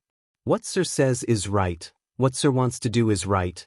It is good for me that Sir cares about me. It is also good for me that Sir scolds me. All the people in Swallow Dock were proud to be taught or reprimanded by Sir. After decades of operation, Sir didn't deliberately do anything. Just like seeds would eventually sprout and tadpoles would eventually become frogs, Sir had become the oldest and most solid monument in Swallow Dock. Yi Ro didn't like Sir because Sir's disciple by Xiao killed Fang Yan's father. Yi Ro had to respect Sir, just like all the people in Swallow Dock had to respect Sir. That was a habit. It's a blessing and a tragedy for the Yi family to have you. Sir sighed and said, "You have such a talent, but you were born in a little girl. I'm afraid the Yi family won't let you go easily, right?" Yi Wenru didn't expect that her husband would talk about this topic with her. She blushed and her ears turned red, but she didn't show it on her face. She said indifferently, "Who knows what will happen in the future?" "Yes, who can say for sure what will happen in the future?" The teacher grinned. His smile was kind and amiable, like an old man collecting dung in a village who was pleased and full of praise when he saw a promising young man. "The boat will cross the bridge when it comes to it. You don't have to think too much. You failed the trial, but there were no repercussions. This meant that even the heavens were kind to you. Rest well. After accumulating strength, I'll once again pry into the heavenly Tao." "Yes, sir." Yiwen thanked him again. The teacher's gaze finally shifted to Fang Yan's face. It was not abrupt, nor was it strange. It was so natural. The smile on his face when he was facing Yi Ro was still there, so when he saw Fang Yan, there was still a smile on his face. However, the smile did not disappear immediately. Instead, it seemed to be spreading. Mr. Skin was pitch black, like the tree bark that could be seen everywhere by the stone river, or the already withered lumps of sheep dung. Because his skin was too dark, the wrinkles on his face didn't seem deep. His eyes were cloudy, and crisscrossing red blood vessels could be seen in the whites of his eyes. It gave people a sense of familiarity, but also made it difficult for people to get close to it. "You're back." Mr. looked at Fang Yan and said. It was a normal greeting, just like how Fang Yan used to greet him countless times when he came back from outside. At that time, he might wear a gray robe and wander around the village. Most of the time, he would carry a dung basket and collect dung like today. The people of Swallow Dock raised countless pigs, cows, and sheep, and most of them were in a free-range state. However, it was rare to see animals' feces, urine, and other excreta inside or outside the village. It was because Swallow Dock had a sunset glow, poop shoveling brigade, headed by Mr., who had been doing the cleaning work in silence. When Fang Yan heard this question, he was extremely unwilling to accept it. He came back this time to see Mr. When he was in Huaqing, he had already started to conceive and plan all kinds of bloody battles when he returned and confronted Mr. What kind of face would Mr. put on, and how he should respond politely? What would Mr.'s first sentence say?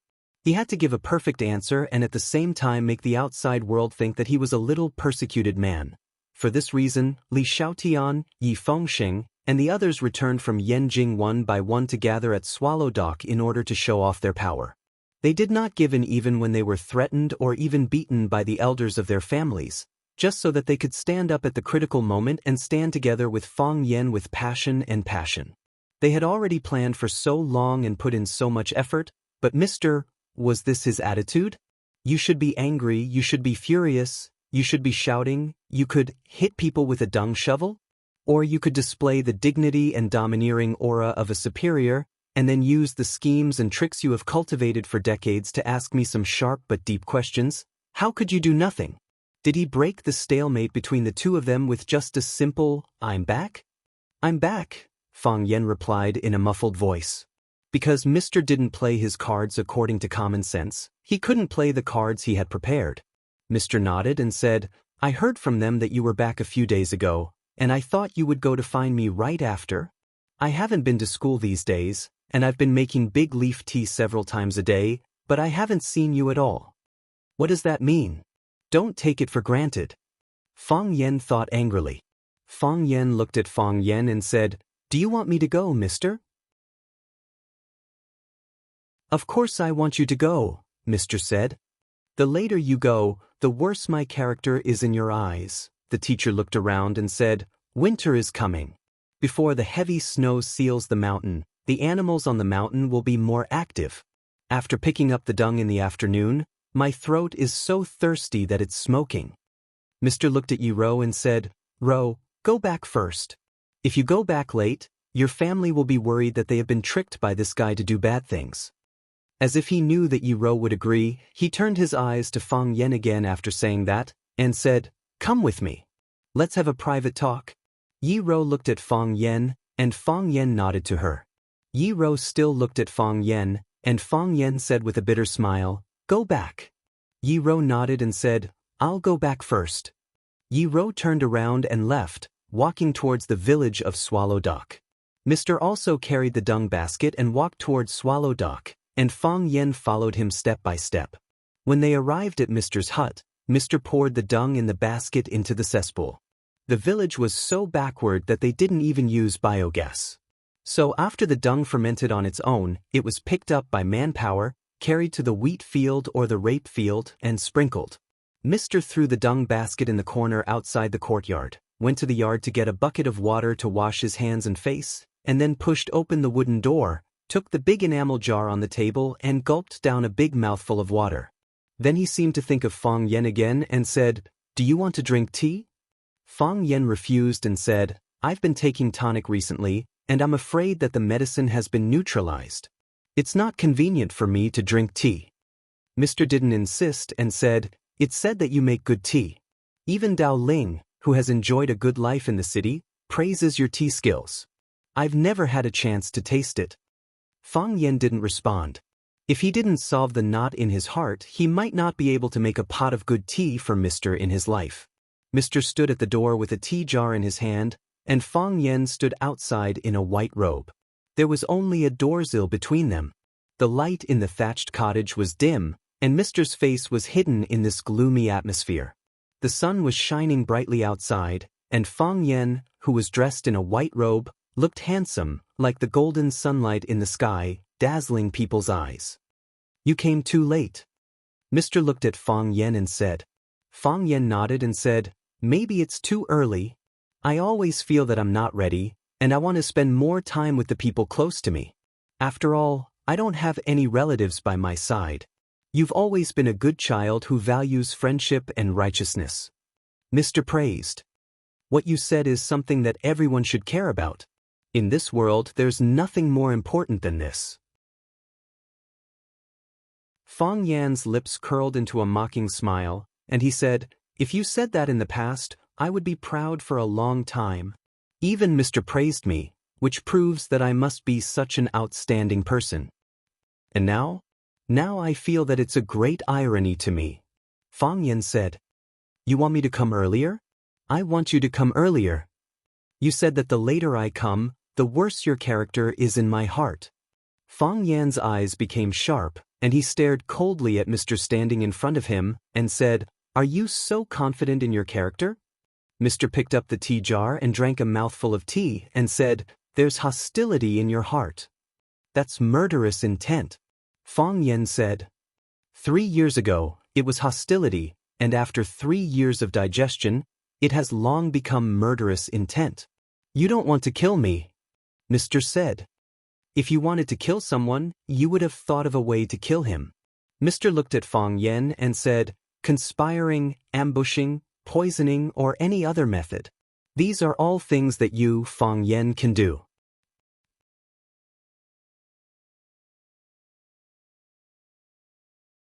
Chapter 677. "However, you chose to meet me, Fang Yan, in the most primitive and foolish way, just like the other children. I've watched you grow up, so you shouldn't have any objections to what I'm saying, right? It's not just you, I've also watched your father, Fang Yixing, grow up from a naughty kid in open-crotch pants to a tall young man, and then become a husband and a father. You're not a person who likes to play cards according to common sense. For a person like you to suddenly play cards according to common sense, it proves that you're afraid of Fang Yan. You treat meeting me as a matter of life and death? Do you think I'll slap you to death in front of countless villagers?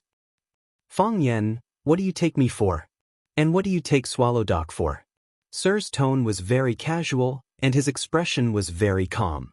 Sir did not show any anger or resentment, and he did not exude his domineering aura. Even his words were very simple and straightforward, and he would definitely not confuse you. Sir's words made you feel like an old farmer was talking to you, But every sentence and every word made Fang Yen feel very pressured. The reason why we fear a person is not because of what he says, but because of what kind of person he is. What kind of person was Sir? What kind of person is Sir? Fang Yen asked the biggest question in his heart.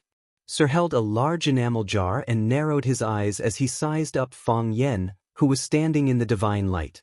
The young boy in the past had become handsome and elegant.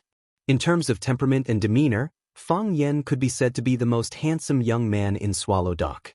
Of course, the original most handsome young man, Bai Xiu, had been killed by Fang Yen. The greatest evil in life was to be an obstacle. If Bai Xiu had looked like Yi Fengxing, he would still be living comfortably, right? If he didn't act so pretentiously. Sir looked at Fang Yen and asked softly, "In your heart, what kind of person is Sir?" "Sir, I just want an answer," Fang Yen said. "Like you, I also want an answer." Mr. stubbornly looked at Fang Yen and said, "What kind of person are you, mister?" "I don't know." Fang Yen gritted his teeth. "This answer doesn't match your style at all." The teacher shook his head and sighed. "Fang Yen, ever since I've known you, have you ever said anything that you're afraid of? Is there anyone you don't dare to see? If there is..." Fang Yan's smile was full of grief and indignation. "Only you can do that, sir. Only the person who loves me can hurt me the most, and being stabbed by the person I respect the most is even crueler." Swallow Dock was a special place, and it was also a place that people could be proud of. And Sir was Swallow Dock Sir, the pillar and totem in the hearts of countless people. For example, when Fang Yen brought Yi Fengxing and Li Xiaotian to confront Jiang Junling at the Maple Leaf Club in Yanjing, he knew that if the situation was irreversible, Sir would definitely come out, and he really wanted to force Sir to come out. In the end, under the situation of being pressured from both inside and outside, Sir did come out, and he even used the red machine that he had been locked in an iron box. At that time, everyone thought that Fang Yen was in a weak position, but in fact, they had never thought that the real strong person was actually Fang Yen, and that Jiang Junling was the weak one. That night, it seemed that Fang Yen and his companions were the ones who were rejected and attacked by the crowd, but even if hundreds of people attacked together, what could they do to them? They couldn't win in an argument, and they couldn't win in a fight. What advantage did they have? Loss of reputation? Losing face? Come on, Fang Yen was originally an insignificant person at that time. What face did he have? What reputation did he have to lose? The one who truly lost face was Jiang Junling, and the one who truly lost his reputation was also Jiang Junling. Some people said that a person's opponent determined their height. Fang Yan's opponent was Jiang Junling, so everyone put him and Jiang Junling on the same level. Have you considered Jiang Junling's feelings? It was just like how some small celebrities who had just made their debut had to rely on Lu Dehua or Xia Chen to create hype, saying that they wanted to surpass Lu Dehua and that they wanted to soak up Xia Chen. Have you considered the feelings of Lu Dehua and Xia Chen? That was a marketing campaign, a self-marketing campaign for Fang Yan's position. It was also a scheme to force the Jiang family to give up their position. If it wasn't for some people realizing the seriousness of the problem, Yi Daoling would be sitting in the position of the Jiang family, and with the Jiang family sitting in this position, Fang Yan's days would be even worse. What kind of person was Fang Yan? Things had only started to take shape, but he had already completed the entire plan and guided it. Yi Fengxing, Li Xiaotian, Ruan Qian, and the others who stood behind him, some of them understood at the time, and some of them only understood afterwards. No matter what, they were willing to advance and retreat together with Fang Yan. Otherwise, with Fang Yan's personality, he would definitely turn around and run when he realized that he was about to suffer a loss. A music addict can't eat. Who would be willing to bear the siege of hundreds of people for a woman? The one who set up the stage was Fang Yan, and the one who acted was also Fang Yan. However, the final director was Mr. Fang Yan, who was far away in Swallow Dock. The reason why Fang Yan dared to cause such a huge disaster and dared to ignore the enmity of the Jiang family and all of the wealthy families in Beijing was also because he had Swallow Dock and Mr. However, could the current Mr. still support him? Could he trust him like a totem engraved on his soul? Mr. was silent for a long time, then said, Fang Yen, I heard that you broke through again in Huaqing and comprehended the Tai Chi light that is rarely seen in 100 years? That is also thanks to Mr.'s good disciple, Bai Xiu. Most of this is due to his efforts. Fang Yen said with a face full of sarcasm, if he and Jiang Junling hadn't worked together to set up that sure-kill trap, if he hadn't used the thunderclap sword to attract the lightning, if he hadn't forced me into desperate straits with that old man Song Zaniang time and time again, if it hadn't been for him, how could I have had the chance to break through again? Actually, Fang Yen was lying. The reason why he comprehended the Tai Chi light was mainly because he was forced by the Blade Monarch's chopping wood blade. When he comprehended the Tai Chi light, Bai Xiu had not yet appeared, and neither had the phoenix. Thinking of the phoenix, Fang Yan's heart bled. These bastards, why did they have to drag those innocent people into this? Thinking of the phoenix heartbroken because of this and how she cut off her mortal roots to escape to Buddhism, Fang Yan's heart was filled with anger. The phoenix hated. She hated how fate played tricks on her. Fang Yan also hated. He hated how those conspirators had ruthlessly manipulated their fates. Bai Xiu, Jiang Junling, the Yin family, and perhaps even Mr. were all sinners. Mr. was finally angry. Fang Yan rarely saw Mr. angry. Even if a student in the academy did something terribly wrong, he would just keep a straight face and slap them. But at this moment, Mr. frowned. His eyebrows furrowed so deeply that his thick eyebrows turned into curved black silkworms. Mr. stared at Fang Yan with a burning gaze. His eyes, which had always been dispirited and depressed, flashed with a frightening brilliance. He said in a low voice, "You just want an answer, right?" Fang Yan said, "I also need to ask Mr. to give justice to my dead father. Otherwise, the dead will not be able to rest in peace, and the living will not be able to rest in peace." "Fine. I will give you justice," Mr. said. He held the jar in one hand and raised the other, fiercely chopping toward Fang Yan's face. Palm is a sword. Thunderclap sword.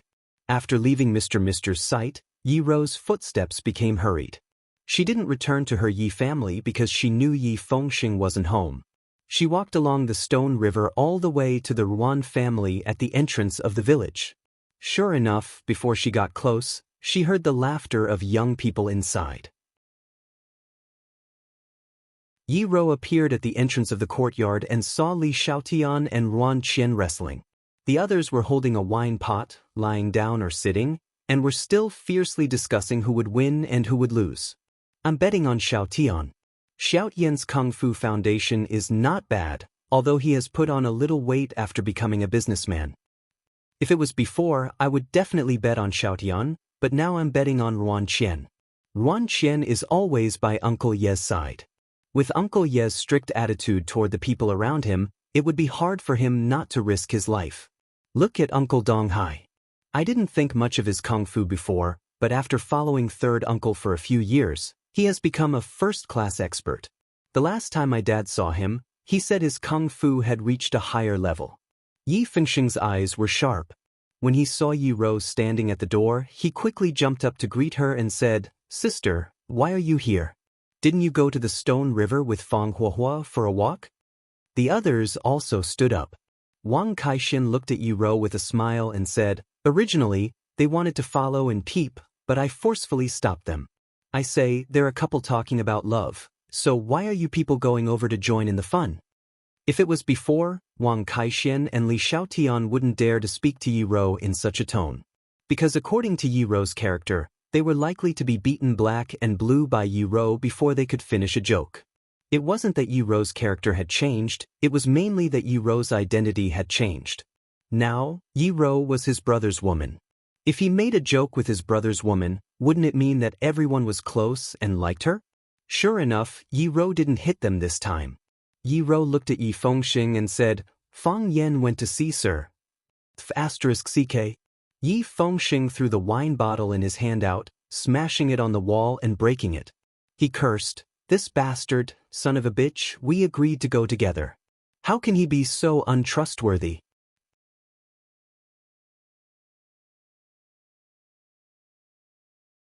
Chapter 678. This bastard, son of a bitch, we agreed to go together. How can he not keep his word? This time, Yi Fengxing, Wang Kaixin, and the others were really angry. They had clearly agreed to go see teacher together, so why did he quietly run off alone? This kind of behavior was much more serious than saying that they would grow old together, but you secretly went to bake oil. Exactly. What kind of logic is that? Wang Kaixin was so angry that he stomped his feet and cursed. Fang Yan, that be asterisk starred, pushing us once is what he should do. Pushing us twice is due to our friendship. Pushing us 3 or 4 times means that he doesn't treat us as brothers. We have treated him with sincerity. What does he mean by doing this? Yi Rou frowned slightly. She didn't like it when others scolded Fang Yan. No matter what the reason was, he didn't like her. Don't get excited. Let's listen to what Gentle has to say. Chen Yanqing was experienced and prudent. She stood out and said that to smooth things over. You still don't understand what happened? Why are you all cursing and swearing? Li Xiaotian and Ruan Qian also let go of each other. They stopped wrestling and gathered around to listen to Yi Rou. Yi Rou nodded to Chen Yanqing to express her gratitude and said, Fang Yan and I met Mr. Yi when we were walking by Shihizi. Mr. Yi asked me to come back and ask Fang Yan to go back with him. You can't be thinking of silencing me, right? Yi Fengxing asked with a pale face. Let's *CK this thing up. Li Xiaotian was rather agitated. He rushed to the corner of the wall and took out a broadsword. Although the Li family was good at using fists, it was not a problem to have a broadsword to defend themselves. It also looked more threatening. As for whether the teacher would buy it or not, that would be another matter. Chen Yanqing looked at Yi Rou and said, Rou, you haven't recovered yet. You'd better go back and rest. Rest assured, as long as we're still alive, we won't let Fang Yan suffer any losses. I don't believe that Mr. can single-handedly wipe out all of us. Ruan Jing roared, his face red. It was quite interesting for a delicate and gentle man to shout such hot-blooded words. Yi Rou refused and said, I'll go with you. Sis, your body. Yi Fengxing tried to persuade her further. I won't do anything. I'll just watch from the side, Yiwen said. Watching is also a form of strength. If there were more witnesses, you wouldn't have gone too far with Fang Yan. I understand. Yi Fengxing nodded. Let's go find Sir. Let's go see Fang Yan, Chen Yanqing said. Thus, the group of youngsters ran towards the entrance of Swallow's dock where the teacher lived. As they ran, they shouted loudly at the yards they passed. A life for a life, a debt must be paid back. Mr. wants to see Fang Yan. Mr. wants to see Fang Yan. Everyone, come and take a look. Sir said that he will give justice to Fang Yan. As they ran, the gates of the courtyard were opened one after another. Some of the gates were open, and people ran out of the courtyard. More gates were closed at an even faster speed. It was better not to get involved in some things. When they ran to the Fang family's house, Yi Fengxing turned a corner, trotted through the hall, and ran to the backyard. He shouted to Fang Hui, who was sitting in the yard drinking tea, Grandpa, Fang Yan went to see Sir. Sir wants Fang Yan to see him. Where's the thing you prepared? Fang Hui was stunned for a moment. Then he laughed and said, In the second drawer of the mahogany cabinet in my room. You can use it. Yi Fengxing rushed into Fang Hui's room and rummaged through it. Soon he came out with something. He shook his fat butt and ran outside saying, Grandpa, you don't have to come here. We're here. His voice faded away, and before he finished speaking, he had already disappeared. Fang Hui sat in the yard in silence for a long time. He said to the King Kong eagle, who was looking around curiously, It's a little late, but it still came out. He sighed and turned his wheelchair in circles in the yard. Fang Yan had never fought with Sir. Fang Yan had never even seen Sir in action. However, Fang Yan knew that Sir must be an expert. How could Sir, who could cultivate an expert like Bai Xiu, be mediocre? Fang Yan and Bai Xiu had fought before, and Bai Xiu's swordsmanship had reached the highest level of profound meaning. Fang Yan had only heard from the elders of Swallow Dock that Sir was an expert in swordsmanship, and that his thunderclap sword was impenetrable. However, Sir had also said to the elders in the village that Bai Xiu was an expert in swordsmanship and that he was superior to him. Then, whether the master was stronger than the disciple or the disciple had surpassed the master was unknown. However, it was conceivable that the master and disciple were both masters of swordsmanship. Sir didn't use a sword, but his hand was the sword. The sword swung out, plain and indifferent. There was no rolling energy, no thunder or lightning. It was as if he wasn't using the thunderclap sword, but the soul-vanishing saber. However, Fang Yen knew that Sir was using the thunderclap sword. The true profound meaning of the thunderclap sword lay in silent thunder. Bai Xiu's sword swung out, thunder rose, the momentum was huge, and the sword chi was overbearing. Bai Xiu gained the upper hand with a show of strength, but he also lost because he exposed too much. Sir's sword was plain and simple. You didn't know where you would be shocked, and you didn't know where the thunder was. However, you knew that the thunder would definitely detonate. Just like the last move that Fang Yen used in the battle with Bai Xiu, hidden thunder, sword not shocking thunder, but person shocking thunder. The most exquisite part was that it was hidden and ready to strike at any moment. That was the sword that Bai Xiu used with all his strength, and it was also his last life-saving move. In Bai Xiu's view, that sword could be his trump card. Of course, that sword really caused great trouble for Fang Yen. Fang Yen caught the lightning in the air and was almost blown to pieces by it. However, Sir used his palm as a sword and casually used such a move. This big liar. Fang Yen thought in grief and indignation. He even said, Bai Xiu is better at the sword than me. In order to make his disciple proud, he went against his conscience and said such irresponsible words. If he had known that Sir was so powerful, Fang Yen would have pretended to be dead when he met Sir just now. Or he would have sent his girlfriend home first, then hid in the Yi residence and not come out until his body recovered or the Taiji heart appeared again. With Fang Yan's current state, it would be very difficult to take this sword. However, with Fang Yan's current state of mind, he would take this sword even if he died. Things had already come to this, and he couldn't take even half a step back. Fang Yan's footwork came from the self-created drunken crane riding the wind, a genius of a generation, the old drunkard Mo Qingdi. Fang Yan's body became blurred, and under the sunlight appeared 1 Fang Yen, 2 Fang Yen, 3 Fang Yen, and countless Fang Yen. With the naked eye, it was densely packed with Fang Yen. Fang Yen thought that since he couldn't beat him, he would use a superior body movement to avoid this killer move, waste some time, and then find a chance to turn the tables. Just like when he dueled with the Tao addict, Song Zhanxing. As long as he didn't die, as long as he was alive, he would definitely find a chance to fight back. Fang Huohuo was good at this. Fang Yan's speed was at the extreme. He felt that he had turned into a bolt of lightning. Boom. He felt his chest tighten, and then his body rose into the air and flew backward. When he was still flying in the air, he spat out a mouthful of blood. It was just like the 72 transformations of Sun Wukong. With a single somersault cloud, he could travel 108,000 li. No matter how he flew, he still couldn't escape from Buddha Rulai's grasp. Fang Yen was Sun Wukong, and Mr. was Buddha Rulai. Fang Yen still couldn't dodge. Clang. Fang Yan's body fell heavily on the hard stone ground, and then rolled backward. Bang! Fang Yan's body slammed heavily against the wall of the courtyard, and only then did he manage to stop with difficulty. He propped up his body with both hands, wiped the blood from the corner of his mouth, and looked at Teacher, who stood still inside the door, with a face full of surprise. Too strong. Teacher was too strong. Because of the moving mountain, Fang Yan's body still couldn't recover, and the heart of Tai Chi was in a dead fetus state. However, this didn't mean that Fang Yen didn't have any fighting ability.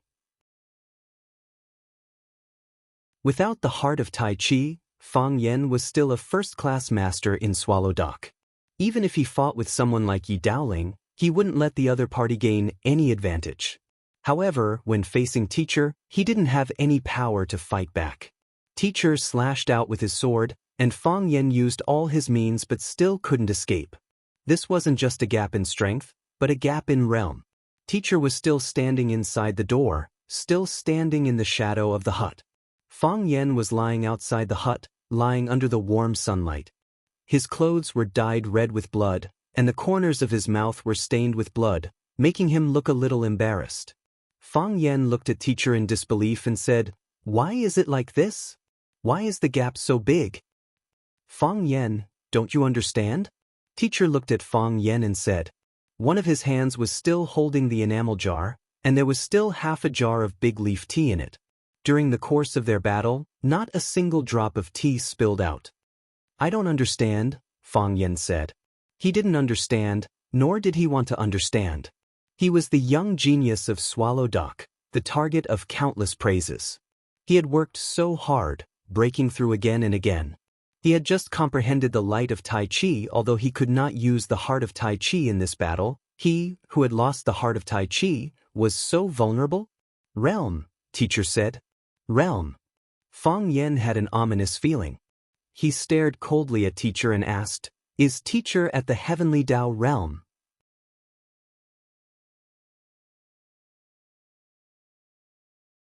Chapter 679. What was the heavenly Tao realm? Such a state was difficult to describe with words. It could only be explained with examples. Black Dragon, one of the Hua Xia 3 dragons, was at the heavenly Tao realm. Divine Dragon, one of the Hua Xia 3 dragons, was at the heavenly Tao realm. At his peak, Mo Qingdi was also at the heavenly Tao realm.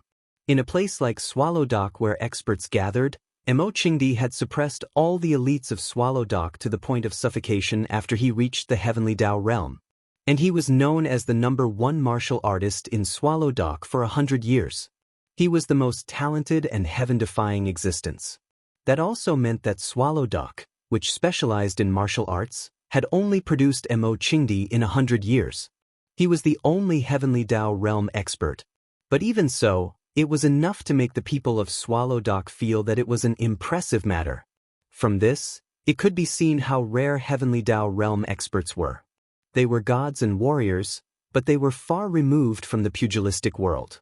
Have you ever seen a divine dragon compete with other martial artists for supremacy? Have you ever seen Black Dragon appear in the mortal world? Have you ever seen Mo Qingdi be considered a heavenly Tao realm expert who was closer to the people? Of course, that was a lifestyle he began after his tendons were maimed by Divine Dragon. Back when he was still a heavenly Tao realm expert, he was best at roaming the world alone with a sword. He would rid the world of injustice and challenge all the experts in the world, such as challenging the Japanese 36 islands. Even now, Japanese warriors would gnash their teeth at the mention of Mo Qingdi, treating it as a great humiliation. However, no one had ever told Fang Yen that Mr. was a heavenly Tao realm expert. His grandfather, Fang Hui, had never said it. His senior brother, Old Drunkard, had never said it. No one in Swallow Dock had said it. If Mr. wasn't a heavenly Tao realm expert, then what was the difference in realm between them? If Mr. was a heavenly Tao realm expert, how could such a shocking matter be hidden from everyone? How could it be hidden from Mo Qingdi's eyes? Mr. is at the heavenly Tao realm? Only the heavens knew what Fang Yen was feeling when he asked this question. He felt aggrieved as though he had kicked a metal plate, but more of it was a sense of helplessness. If Mr. was at the heavenly Tao realm, what was the point of his return other than inviting humiliation? The answer he wanted, the so-called truth, would probably be drowned by Mr.'s might? Heavenly Tao realm? The gentleman's face revealed a ruminative expression as he said with uncertainty, "I'm not at the heavenly Tao realm." Fang Yen felt relieved. In the past, Fang Yen felt that the stronger Mr. was the better. It would be best if he was the strongest in the universe. Even if Ultraman or Transformers came, they wouldn't be able to defeat him. Right now, he didn't want Mr. to be too strong. If Mr. was too strong, to the point of being a heavenly Tao realm expert, he would never be able to avenge his father's death, right? No. The teacher seemed to have finally figured it out. His attitude became firm as he said, "I had one foot in it, but I found it boring, so I pulled it back." Fang Yan's heart suddenly became sluggish, as if someone had used a heavy object to hit him. His face was also burning with pain. One of his feet had stepped in, and then he pulled it back on his own. Did he think that the heavenly axiom was a zoo in a shopping mall? Fang Yen had yet to find the critical point for a breakthrough, nor did he know what it was like to climb the heavenly axiom. Old Drunkard had never discussed such topics with him. Instead, from Yi Gentle's description, the heavenly axiom was a state of mind after accumulating strength. The heavenly axiom was a process of breaking through oneself, as well as a process of finding oneself. Of course, most importantly, the heavenly axiom was a process of forgetting oneself and wholeheartedly serving the Tao. A pure land, a smile, a mortal fate. A thought, a tranquility, a lotus blooming in the heart. Let there be nothing else in your world except the heavenly axiom. Yi Gentle's shackles were due to her deep feelings, so it affected her advancement into the heavenly axiom. However, because she couldn't bear to sever her ties with Fang Yen, not only did she fail the challenge, she even suffered a backlash from the heavenly axiom. She was possessed by a mental demon and was nearly burned to death by the volcano in her body. Because Fang Yen had risked his life to save her, Yi Gentle had escaped the calamity. Even so, her body was still weak, and it was difficult for her to move. This was the truth of the heavenly axiom, and this was the power of the heavenly axiom. How powerful was Mr. to be able to move freely within the heavenly axiom and leave at any time? If someone else had said this to me, I would have thought they were crazy. Fang Yen wiped the blood from the corner of his mouth and said aloud. But coming from Mr.'s mouth, I believe it. Mr. smiled indifferently and said, "Little brat, you have confidence in me on this point. But this won't do." Mr. said, "I still want justice." Fang Yen held onto the wall with one hand and climbed up from the ground. Mr. frowned and looked at Fang Yen and said, "What if I don't give you an answer today?" "Then I'll stand here." Fang Yen said in a deep voice, "I'll stand here and be beaten to death by you." "Is there a meaning?" Mr.'s frown deepened, and even his face became serious. It was as if, in his opinion, Fang Yen's choice was an extremely stupid thing to do. "There's a meaning," Fang Yen said with incomparable firmness. "I can't kill you, I can't get the answer, but I can tarnish you. I'll tarnish you with my death. Tarnish your reputation, tarnish your credibility, tarnish your image, tarnish the totem of Swallow Dock. Every time people mention you, they will think of you killing a talented young man. For the sake of your murderous disciple, you killed another student of Swallow Dock. Your image will collapse, your credibility will be ruined, and your authority will be questioned. Whether people say it out loud or not, everyone will think that you're a murderer in their hearts. This is your revenge." Mr.'s face was so gloomy that water could almost be squeezed out of it. He said, "This is your revenge against the enemy who killed your father? This is the way you, Fang Yen, handle things when you're in a crisis? Fang Yen, you usually boast that you're a rare smart person, but your performance today is simply disappointing. Such a Fang Yen, I might as well kill you with my sword."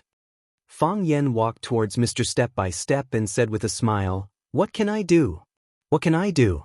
You're Mr., the person I respected the most apart from my grandfather, the person I thought was the strongest apart from the old drunkard.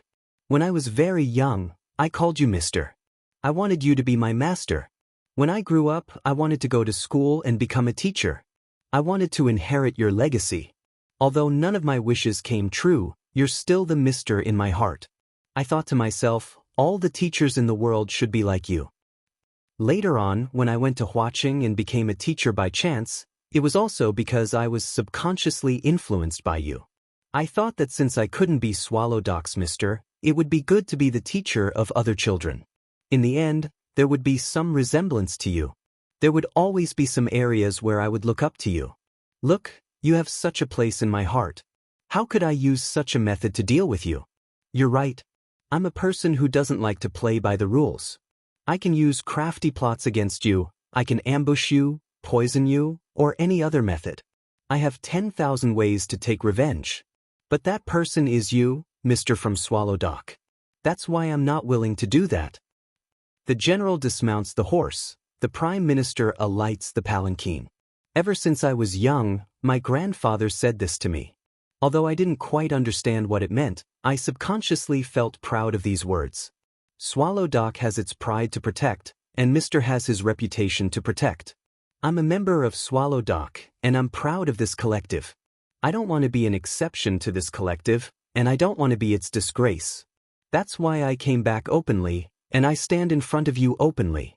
Mr.'s brows finally relaxed. His eyes looked thoughtfully at Fang Yen, who was walking towards him step by step. Mr., please give me an answer. Fang Yen stood at the door, stood in front of Mr., and said aloud. Mr. stood outside the door, and he and Mr. were only separated by a doorsill. Mr., please give me an answer. Fang Yen pleaded. Bai Xiu, why did he kill my father? Mr. held the enamel jar in one hand, and his other hand turned into a sword again. Thunderclap sword. Stop! A coarse voice roared. You old man, stop! The man's angry voice rang out. Even in his angry state, he didn't dare to curse in front of Mr. From this, it could be seen how deep Mr.'s prestige was. Mr., what are you doing? Let's talk this out. Chen Yanqing said with a smile. As a civil servant in the ministry, he had practiced not to get angry easily during his work. As they spoke, a group of young people ran in front of Fang Yen, using their fat or thin bodies to block in front of Mr.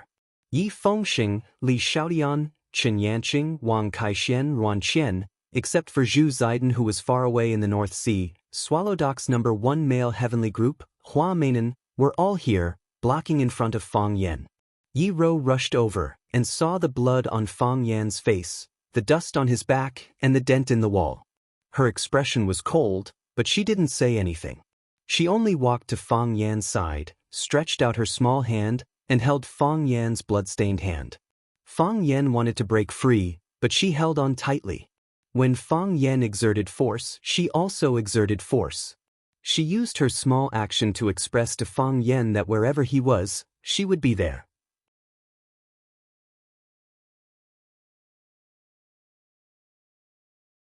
Chapter 680. The Mr. looked at Yi Fengxing, Li Xiaotian, and the others who had hurried over, and said with a smile, I knew you little brats had returned, but you were always hiding and refusing to show your faces. Mr. is no longer qualified to be your Mr.? You didn't even greet Mr. when you returned? Well, were you waiting for today to show me who I was? How could that be? We came back a few days ago, but not because we didn't want to visit Mr., but because Li Xiaotian was sick. Yes, Li Xiaoan was very sick. We have been staying by his side these few days, afraid that something might happen to him. Yi Fengxing's face was full of awkwardness, and he said, We didn't come to show you who you are. In our Swallow Dock, who can show you who you are? We just heard that you wanted to give justice to Fang Yen, so we came to see. Yes, yes. Li Xiaoan also nodded and said, I was sick some time ago, very sick. We all believe that Mr. is fair and just in handling matters. Chen Yanqing looked at the Mr. with a smile and said, In all these years, I have never heard of Mr. wrongly accusing anyone. The Mr. laughed heartily, and put down the sword in his hand. Looking at the group of young people from Swallow Dock who kept flattering him, he said with a smile, You all put one hat on my head after another, but it is because you don't trust me enough, right?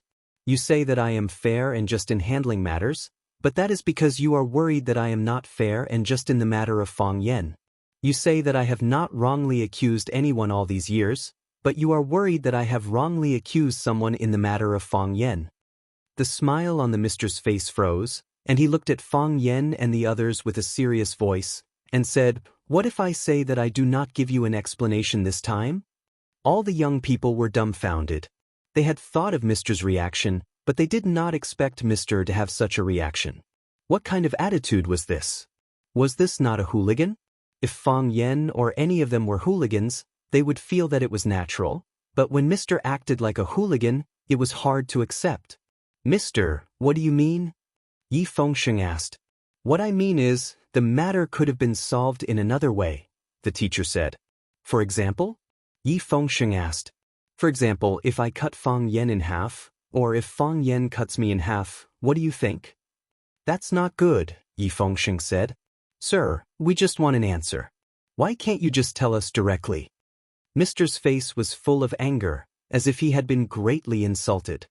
He stared coldly at Fang Yen and asked, Since you just want to know an answer, why can't you come and ask me directly? Fang Yan's expression froze as he looked at the teacher in surprise. You came back 8 days ago at 5 o'clock in the afternoon, didn't you? Yes, Yi Fengsheng replied softly. When they came back, he took a look at the time. They came back at that time. Teacher's village was at the easternmost part of the village, which was also at the entrance of the village. When they came back, they made such a big noise. It was impossible that teacher didn't hear it. It was not surprising that monsieur should know when they would be back. Did someone tie your hands and feet to prevent you from coming? Teacher asked again. No, Li Xiaotian said. Did someone gag your mouth to prevent you from making a sound? I'm not at home? On a long journey? Sir, since no one... Teacher's expression became extremely dignified, and his voice became extremely serious. He said, Then, tell me, why did you wait until now to find me? Why do you have to make things so complicated? Why do you have to make such a big scene? Teacher, we're just... Chen Yanqing wanted to explain, but the truth was right in front of them. They had returned a long time ago, and had been back for a long time.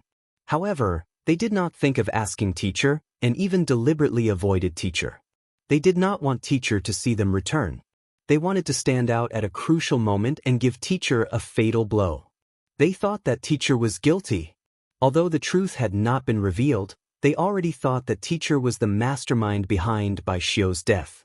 He was the one who instructed and manipulated Bai Xiu to kill Fang Yixing, and then prepared to kill Fang Yan.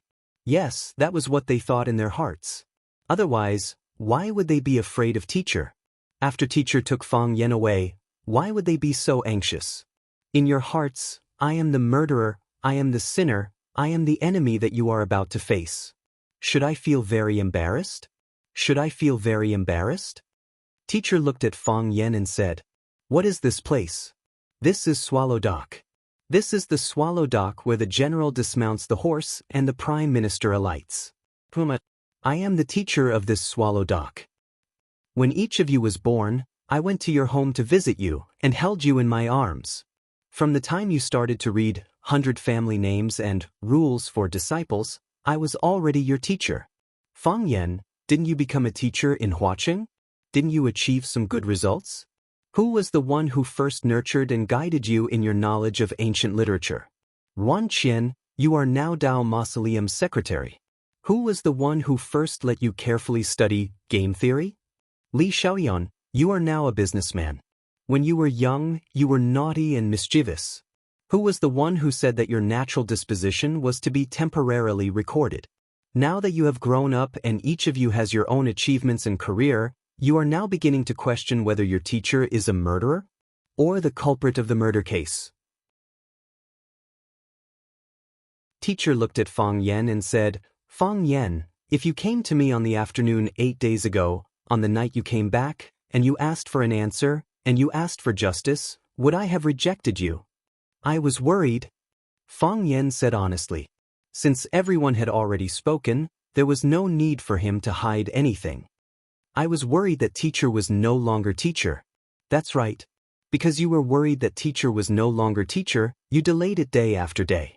You came back in groups, wanting to make a big deal out of it. You wanted everyone in Swallow Dock to see it. You were worried that teacher was being unfair. You were worried that I would speak up for Bai Xiu and wronged you. Teacher was in a bad mood. With an angry tone, he said, Fang Yan, on the afternoon you came back, I was waiting for you in this thatched hut. I didn't wait for you that afternoon. I didn't wait for you that night. I didn't wait for you the next day. I didn't wait for you the third day. If I hadn't coincidentally met you at the Stone River today, I'm afraid you wouldn't have come to see me today, right? When we exchanged blows just now, I knew that your body hadn't recovered yet. You couldn't use the heart of Tai Chi now you are at your weakest. How would Fang Yan dare to meet the enemy who killed his father at this time? Am I right? Yes. Fang Yan gritted his teeth and said, From the beginning of that incident, I have been waiting for you in Swallow Dock. Do you know? I don't know. Fang Yan said, I didn't expect Bai Xiu to appear in Huaqing. I also didn't expect Bai Xiu to join forces with Jiang Junling to kill me. I never expected Bai Xiu to tell me in front of so many people that my father was killed by him. Teacher, Bai Xiu is your disciple. He is a student that you have groomed. You treat him like your own son. He is my father's enemy who killed my father. How do you want me to look at you? How do you want me to look at you? Teacher, you are teacher. You are omnipotent and omniscient. In all of Swallow Dock, what can hide from your eyes? Can you tell us that you have no idea that Bai Xiu did such a terrible thing? Teacher looked at Fang Yen and said, what if I tell you that I really didn't know? Then teacher has failed in his duty. Fang Yen said. Although he still didn't believe teacher's words, he felt as if a huge stone had been lifted from his heart. He didn't want teacher and Bai Xiu to be the same kind of people, even though this was a little self-deceiving. If teacher and Bai Xiu were the same kind of people, this would be a big problem. This situation was really too big. I did not teach my students well. This is indeed my failure. Teacher nodded sincerely and said. Teacher looked at Yi Fengxing and the others and said, you came here in a group. Are you trying to force Teacher Gong again? Is he not going to give you an answer today? Teacher, Yi Fengxing said a little embarrassedly, I've already said that we are here to watch the show. However, we still hope that teacher can explain things clearly to Fang Yen. It's just a matter of a few words. Hiding things here and there will easily cause misunderstandings. It will also affect teacher's wise and powerful image in our hearts. Don't you think so? Teacher looked at the banner in Yi Fengxing's hand and said, what is this? That. Yi Fengxing wanted to hide the banner in his hand and said, it's nothing. I just wrote a poem. It's nothing much. I don't want to embarrass myself in front of teacher. Let me see, teacher said. Teacher, it's better not. Yi Fengxing looked like he was in a difficult position. Teacher extended his hand to Yi Fengxing and said, give it to me. Yi Fengxing glanced at Fang Yen, and Fang Yen nodded at him. Only then did Yi Fengxing reluctantly hand the AM in his hand to teacher. Teacher unfolded the banner. On it was a line of blood-red words, Murderer Bai Xiu. Teacher became silent, as if he was carefully appreciating the structure of the words on the banner. After a long time, he sighed softly and said, Hu Wei was smart his whole life, but he also wasted his whole life.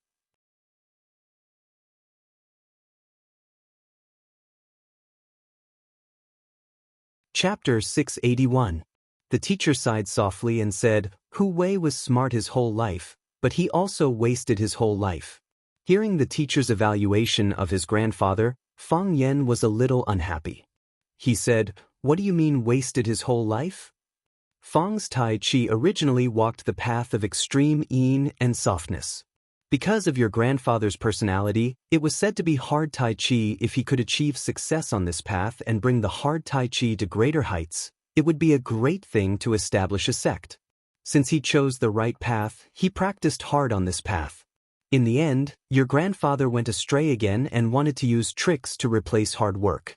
In the end, he stood out because he was focused on seeking the Tao. He became a rare Heaven Tao master in Swallow Fort. Hu Wei could create his own hard Tai Chi. How could his talent be worse than Qin Xiaoxing? Why did he work hard all his life but never become one of the top masters? It was because he thought too much. There are some things that can't be taken shortcuts. Also, he was originally one of the top masters in the Jianghu.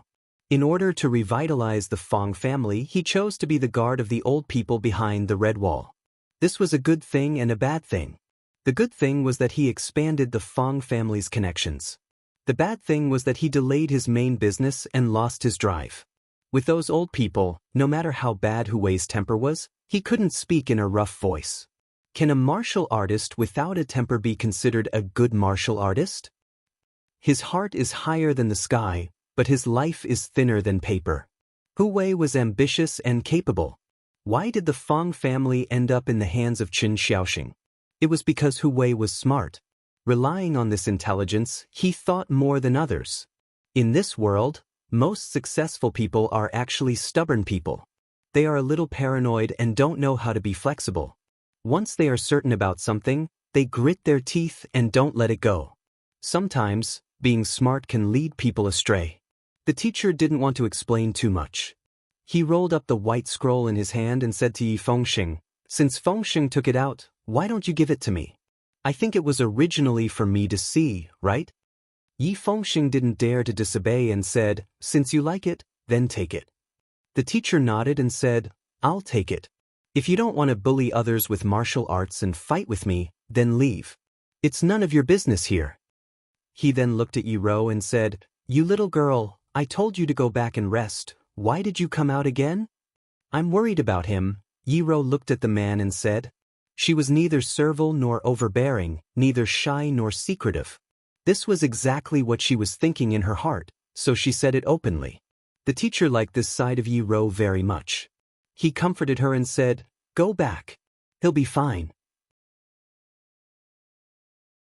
Thank you, sir, Yi Ro said gratefully. He gently squeezed Fang Yan's hand and took the lead to leave. Yi Fengxing and the others looked at each other and followed behind Yi Wen. Very soon, only Fang Yan's lonely figure was left in the courtyard. The teacher looked at Fang Yan and said, come in. After saying that, he stepped aside from the doorsill. Fang Yan did not hesitate and stepped through the door. Clang. The teacher closed the wooden door, and the room fell into a state of semi-darkness. The teacher walked to his old recliner and sat down. He looked at Fang Yan and said, sit if you want to, or stand if you don't. Fang Yan thought for a while and decided to stand. If the teacher suddenly attacked him, it would be easier for him to defend or escape. The teacher held the enamel jar and took a big sip of the big leaf tea. He looked at Fang Yan, who was standing in front of him, and said, Fang Yan, you have your position and I have mine. My disciple admitted that he killed your father, so it's natural for you to be vigilant and resentful toward me, the teacher. Because no one can guarantee that the next disaster won't happen to them. However, from my position, I think it's a misunderstanding and an insult to me. Is the facade of Swallow Dock so worthless? Is the teacher's character so unworthy of your trust for once? Times have changed, and the interests people seek are also different.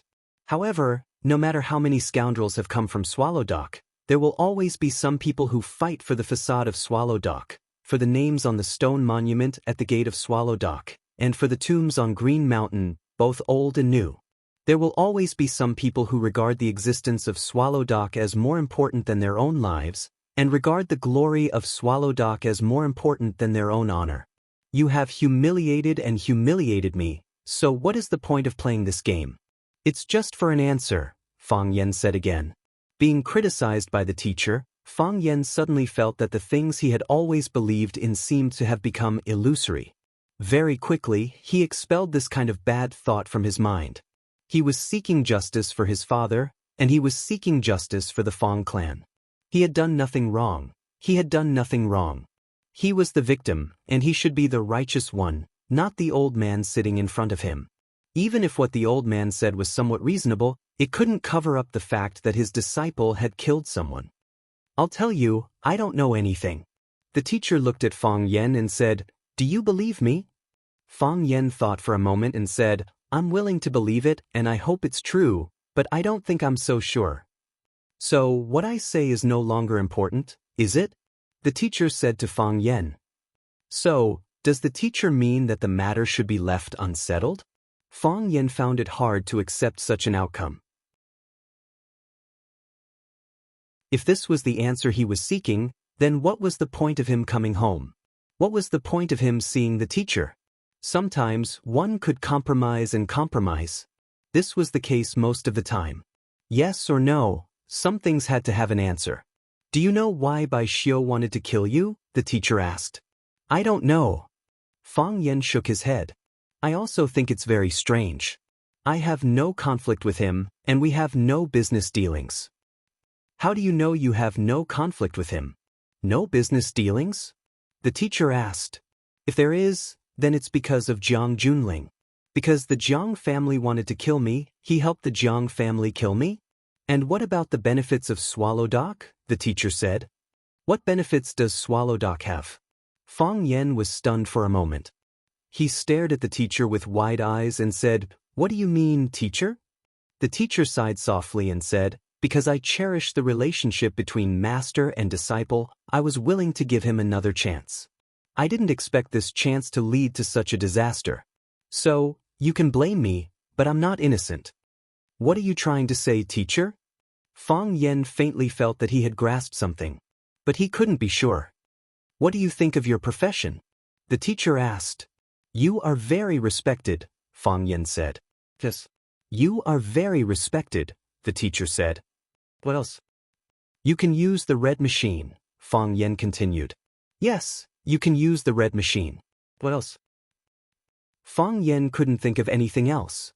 Apart from being respected and being able to use the red machine once in a while, you are just a poor teacher in Swallow Dock. Isn't that so? The teacher asked Fang Yen. Fang Yen looked at the clothes the teacher was wearing and looked at the simple and crude home. He nodded and said, It is a bit poor. But you didn't have to live like this. Would the teacher be short of money? If the teacher wanted money, there would be countless people willing to give it to him. If the teacher wanted women, there would be countless people who would give them to him. It was just that he didn't know if he could use his current body. You have to live like this, the teacher said with a sigh. Swallow Dock is a special place. We have the glory passed down from our ancestors, but we also have responsibilities that we have to fulfill for thousands of years. What kind of existence is the teacher? The teacher is the teacher of Swallow Dock, the guide of Swallow Dock, and the suppressor of Swallow Dock. The warriors of Swallow Dock are the weapons of the country and the important weapons of the country. Long knives need sheaths and treasured swords need sheaths. The sharpness of Swallow Dock also needs someone to cover and hide. It would be bad if they hurt themselves. The teacher is the sheath and sheath of Swallow Dock. He is the lubricant between Swallow Dock and some important people. Such people can only be trapped in Swallow Dock for the rest of their lives. The narrow-minded think that Swallow Dock is very big. The big-hearted think that Swallow Dock is also very small. Some are willing to guard it for the rest of their lives, but some think that Swallow Dock is like a dragon swimming in the water, unable to show off their skills. Bai Xiu is a big-hearted person, so he thinks that Swallow Dock is very small? Fang Yen asked. That's right. The teacher nodded and said, I thought highly of Bai Xiu before because I thought that he was more suitable than you to guard Swallow Dock. This is also the reason why I kept him and rejected you when you both went to apply for the schoolteacher position. Bai Xiu has talent and wisdom, and he can read and calm his heart. At that time, I hoped that he could take over my mantle and become the next teacher of Swallow Dock. Later, I found out that he was too close with some outside powers, so I wanted to give him a knock. I wanted him to stay true to his heart, to let him know that his roots were in Swallow Dock. So, I found him a competitor. I wanted to tell him that I could choose him, or I could let someone else replace him. That competitor was me? Fang Yan's face was full of surprise. You've never told me about this. The teacher looked at Fang Yan and said, Do you still remember the sword I gave you? That green cloud sword? Fang Yan asked. That green cloud sword, the teacher replied.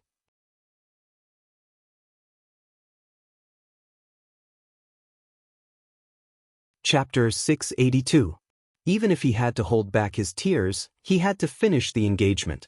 Even if he had to bleed, he had to bear the consequences. Fang Yan felt that he was a bastard. Why did he have to take advantage of teacher's Qingyun sword? That Qingyun sword. That damn Qingyun sword. What was the use of it? What was the use of it? Just because of that dusty sword, that scrap metal that was left in the corner, Bai Xiu wanted to kill his father and him. Did he want to exterminate his entire family? On New Year's Eve, his uncle was poisoned, his father was buried at the entrance of Swallow's Dock, the ambush at the summit of One Sword Peak. Was Bai Xiu a pervert? Just because of that broken sword, just because of teacher's provocative words, Bai Xiu regarded him as an opponent that had to be eradicated? An enemy that had to be killed? Besides, if you have any problems, just come at me. Why did you have to kill your own father? How could he bear to deal with someone who had nothing to do with him?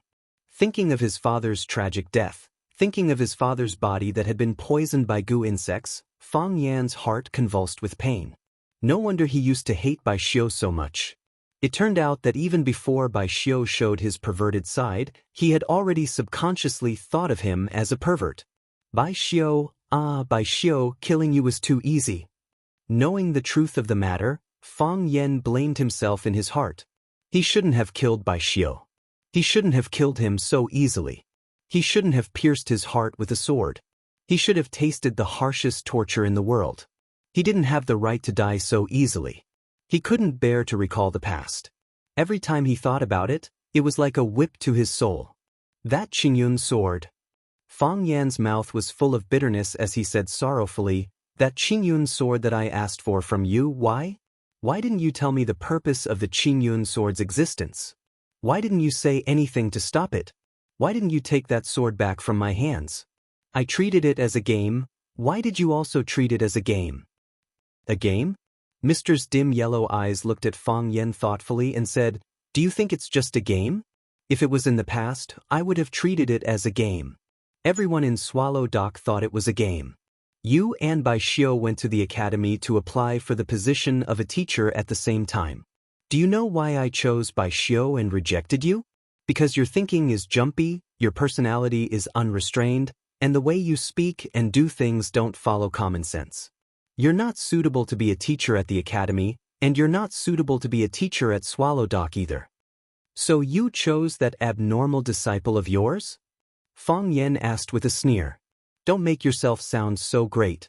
It's as if you're not manipulating things behind the scenes. Didn't you choose Bai Xiu because he's your disciple?" Mr. looked calm and ignored Fang Yan's mockery. He held the enamel jar in his hand. The tea in the jar had already gone cold. "Judging from the qualities and potential that the two of you have shown, Bai Xiu is indeed more suitable than you," Mr. said with certainty. He wasn't trying to defend himself. He just wanted to state a fact to Fang Yan. "But because of that incident, you've allowed everyone to see more possibilities." "Which incident?" "The incident of forcing the abdication," Mr. said. "The incident of the Maple Leaf Society forcing the abdication. That night, you young people stirred up a huge storm in Yanjing. In the end, I even had to use the red machine, Fang Yan. You must have no idea how amazing your performance was that night." Fang Yan just wanted to curse, "F***ck your grandma. I just wanted to show off once. I just wanted to trap that pretentious Jiang Junling. I just wanted to please Yi Ro and give the Yi family some gifts. How did I end up getting myself into trouble?" Newton was hit by an apple, and as a result, he discovered gravity. Everything in this world is really full of coincidences. Life is like a game of chess. Everyone is playing on the chessboard. If you advance, the enemy will retreat. If you are strong, the enemy will be weak. You were on an insignificant battlefield. At least at that time, it seemed to be nothing more than a romantic occasion. But you were able to decide the outcome with one battle. You gambled yourself, the Fang family, the Yi family, the entire Swallow Fort, and me. You killed the Jiang family and nailed them to the pillar of shame. At that time, I understood your motives and hesitated. But in the end, I couldn't help it. You seem to have calculated the mentality that everyone should have. You knew that I couldn't help it. I knew that it would make you and the Yi family great, but I still couldn't help but help you and push you. It's like there's only one stroke left in a good character. There's only one drop left in a pot of good wine. Who can control it? You are the winner. The Fang family is the winner. The Yi family is also the winner. Even I'm a winner. You won easily and it was pleasing to the eye. The Jiang family lost. You lost inexplicably, but you had no choice but to accept it wholeheartedly. I didn't say these words. It was that old man from the Jiang family who called me and said it himself. Fang Yan, you definitely didn't think that the decision you made that night would have such a great influence, did you? You definitely didn't think that the accident would continue to ferment and only display its enormous power and influence several years later, did you? Fang Yan muttered to himself for a long time. He said in a hoarse voice, "I didn't think. If I had known it would be like this, I would have chosen to retreat. I would have even apologized. I didn't want to play with them. I couldn't afford to." Fang Yan was speaking from the bottom of his heart. If he had known that this would be the result, if he had known that his father would die tragically as the price, he would have chosen not to provoke Jiang Junling. He would have even been willing to apologize to Jiang Junling. If he could choose again, he would have said, "I'm sorry," to him. He hoped that his father would live, and he would become a cowardly filial son. But in the end, you still fell into the trap, Sir said with a sigh. After that incident, countless people went to inquire about you. Even more people began to focus their attention on you. Before that, everyone thought you were still young. Everyone thought you were a playful child. It wasn't until that night that everyone realized that you had grown up. Your existence added many variables to Swallow Fort. It was also from that night that I suddenly had this thought. Perhaps you were more suitable for Swallow Fort than Bai Xiu? I'm not suitable, Fang Yen said bluntly. But Bai Xiu felt that you were suitable. So he listened to you and killed my father? And wanted to kill me as well? I just wanted to give him a warning. I wanted him to know that he wasn't the only choice. I still have you and Fang Yen. A trace of guilt finally appeared on Sir's face. So, when you took the Emerald Cloud Sword, Bai Xiu reminded me if I wanted to get it back. I said no need. Good luck. Since he sent me to the Emerald Cloud Sword, I'll give this sword to you and send you straight to the Emerald Cloud Sword. I thought he would understand what I meant, but I didn't expect him to go to such extremes. I'm responsible for the tragedy that happened later. No matter what, I was the one who set you up. I was the one who pushed you against him, causing him to feel great pressure. But you should know that I've never thought about this. I've never thought about it, Fang Yen said with grief and indignation. I'm a simple person. I just want to live a simple life. I don't like scheming, and I don't want to fight. Everything I want, I have it. It's useless even if you give it to me if I don't want it. I just want the people I care about to be well, without illness or disaster, and for everyone to live well. What if I give you another chance? Sir said. You killed Bai Xiu. You've already used your actions to prove that you're more suitable than Bai Xiu. Now, what's your choice? I refuse, Fang Yen said again. Whether it's in the past or now, whether Sir is a Sir or not, my attitude is still the same. I refuse. The affairs of the world are laughable. Some people view them as treasures, while others discard them like rotten grass. It's a pity that they died, Sir said. But how can everything go according to one's will while living in this world? Tell me, if I take off this tattered leather coat I'm wearing, who should take over Swallow Dock? What do you mean, sir? Fang Yen stared at Sir and asked with wide eyes. No matter what, this started because of me. Personally, Bai Xiu is my disciple. My disciple made a mistake, and I, as his master, didn't teach him well. Publicly, I'm the Sir of Swallow Dock. When such an evil thing happened in Swallow Dock, as the Sir, I have to stand up and take responsibility. I have to stand up and seek justice for the villagers.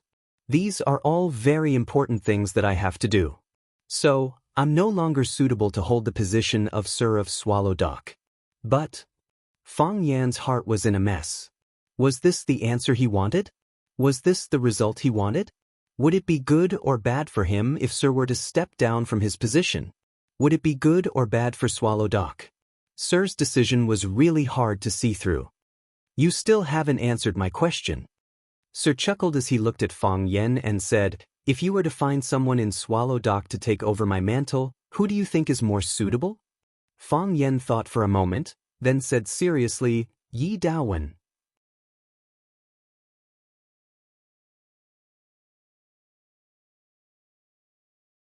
Chapter 683. The Fang Family. In the backyard of the Fang family, Lu Wan was holding an official teacup made after the rain. The Longjing tea in the teacup was already cold. The color of the tea had thickened and the fragrance had diminished. Lu Wan did not bring it to her mouth to take a sip. She looked anxious and kept looking at the entrance of the yard. Fang Hui held the teacup and drank leisurely. He had just eaten one cup and asked his family member Fang Li to add water to the cup. Now he was drinking the second cup of tea. It's rare for Fang Yen to give me this rare roaring Longjing tea because of his filial piety. This tea can't be drunk by ordinary people. I only saved half a caddy of it, and I'm reluctant to give it to others. I'm in a good mood today, so I asked someone to make a cup for you, but you didn't even taste it. Did you just waste this good tea? Fang Hui glanced at Lu Wan and said with some dissatisfaction. Seeing her father-in-law so calm, Lu Wan couldn't help but ask, "Dad, will Fong Yen really be okay after being called by master?" Fong Huwei said indifferently, "How many times have I told you that he will be fine? But you don't believe me. What can I do?" "But didn't Fong Yen come back this time to seek justice from master? Fong Yen looks casual, but he has a sense of propriety. If he doesn't agree with master, it's Fong Yen who went to master to seek justice, not master who came to Fong Yen to seek justice. Fong Yen didn't do anything bad. What can happen to him?" Fong Huwei said indifferently, "Believe in Fong Yen and believe in your own son. What Fong Yen can do, we may not be able to do. What Fong Yen can't do, we definitely can't do. Instead of worrying, it's better to sit here and drink tea and chat, waiting for the news from the front to come back. This is Swallow Dock. Nothing big will happen." Lu Wan was not in the mood to drink tea and chat. She said with red eyes, "I don't ask for justice. I just hope that Fong Yen is safe and sound. He called before and said that he would come back, and I wanted to refuse him. However, he said he would come back to see you. I can't possibly reject his filial piety." Fong Huwei glanced at Lu Wan and sighed softly. "You've just said that Fong Yen looks casual, but he has a sense of propriety deep down. If he insisted on doing something, who could change his mind? Now that the child had grown up, he needed to make his own path in the future. The only thing we can do is not to cause trouble for him. Don't worry, nothing will happen. I'll go out and take a look." Lu Wan put down the teacup and said aloud. Feng Sheng and the others also followed. "I'll go and see if they have come back." Before he finished speaking, he had already left in a hurry. Old man Fong Huwei shook his head with a wry smile and said to the Vajra eagle on the shelf, "Women, their way of thinking is a bit too simple. I can't say that they're wrong, I can only say that they're shallow." How can there be such a simple thing in this world? He put the empty teacup on the small table in front of him, gently rubbed his thigh with his hand and said, "There should be a result over there, right? Yi family. Yi family's ancestral hall." Yi Daowen placed 3 incense sticks in front of the ancestral tablet, then knelt on the praying mat in front of the offering table and respectfully kowtowed to the ancestral tablet. After kowtowing 3 times, Yi Daowen put his hands together, closed his eyes and mumbled, "Dong dong." There was the sound of something hitting the ground. Yi Daowen opened his eyes and turned around to see the old ancestor standing at the entrance of the ancestral hall with a cane. Yi Daowen hurriedly got up and ran over to support the old ancestor, saying, "Old ancestor, why did you come here by yourself? Where are the girls? Where did they run off to play this time? See if I don't break their legs." "Don't scold the girls, I came here on my own," the old ancestor said. She let Yi Daowen support her to sit in front of the ancestral hall's armchair and said, "Close the door. I want to have a few words of understanding with you." Yi Daowen was puzzled, but he still walked over and closed the vermilion door of the ancestral hall. The ancestral hall immediately fell into darkness. Smoke lingered, and longevity tablets stood in great numbers, looking somewhat eerie and terrifying. Yi Daowen looked at the old ancestor and asked with a smile, "Old ancestor, what do you want to say?" The old ancestor stared at Yi Daowen with a burning gaze. Her pupils were dim yellow, and her face was aged. In this kind of environment and atmosphere, it made people feel especially pressured. The old ancestor stared at Yi Daowen without blinking and said, "Daowen, do you really want that seat under Mister's butt?" "Old ancestor, answer me yes or no." "Old ancestor, there are some things that I can't decide alone," Yi Daowen said in a deep voice. "This is everyone's wish. I know, it's your collective decision. There are some things you want to hide from me, and there are some things you can't hide from me. But Daowen, do you think you can replace Mr. as Swallow Dock's Mister? Do you think you're worthy?" At the village entrance. The stone tablet of Swallow Dock. Yi Ro looked at the name on the stone tablet with rapt attention. After 100 years of wind and rain, the words on the stone tablet were somewhat blurred, but the name on it had been engraved in the hearts of every Swallow Dock villager. A man should be engraved on a stone to record his merits. This was something that the elders of Swallow Dock often said to their children. Every villager of Swallow Dock wanted to engrave their name on the big stone at the village entrance one day. Originally, Yi Ro had a chance. If she had resolutely swung out that sword, she would have succeeded in breaking through the heavenly Tao, and her name would have been engraved on the stone tablet. Unfortunately, she had let go of such a precious opportunity. Sister! Yi Fengsheng stood behind Yi Ro and called out carefully, "If we leave just like this, if Mr. were to kill Fang Yen, we won't be able to save him in time." Yi Ro finally came back to her senses and found that everyone present was looking at her anxiously. Yi Ro was touched. She knew that these outstanding young men were all Fang Yan's best friends. Her boyfriend's best friend felt proud of Fang Yen for no reason. "He'll be fine," Yi Ro said aloud. "Mr. won't kill him.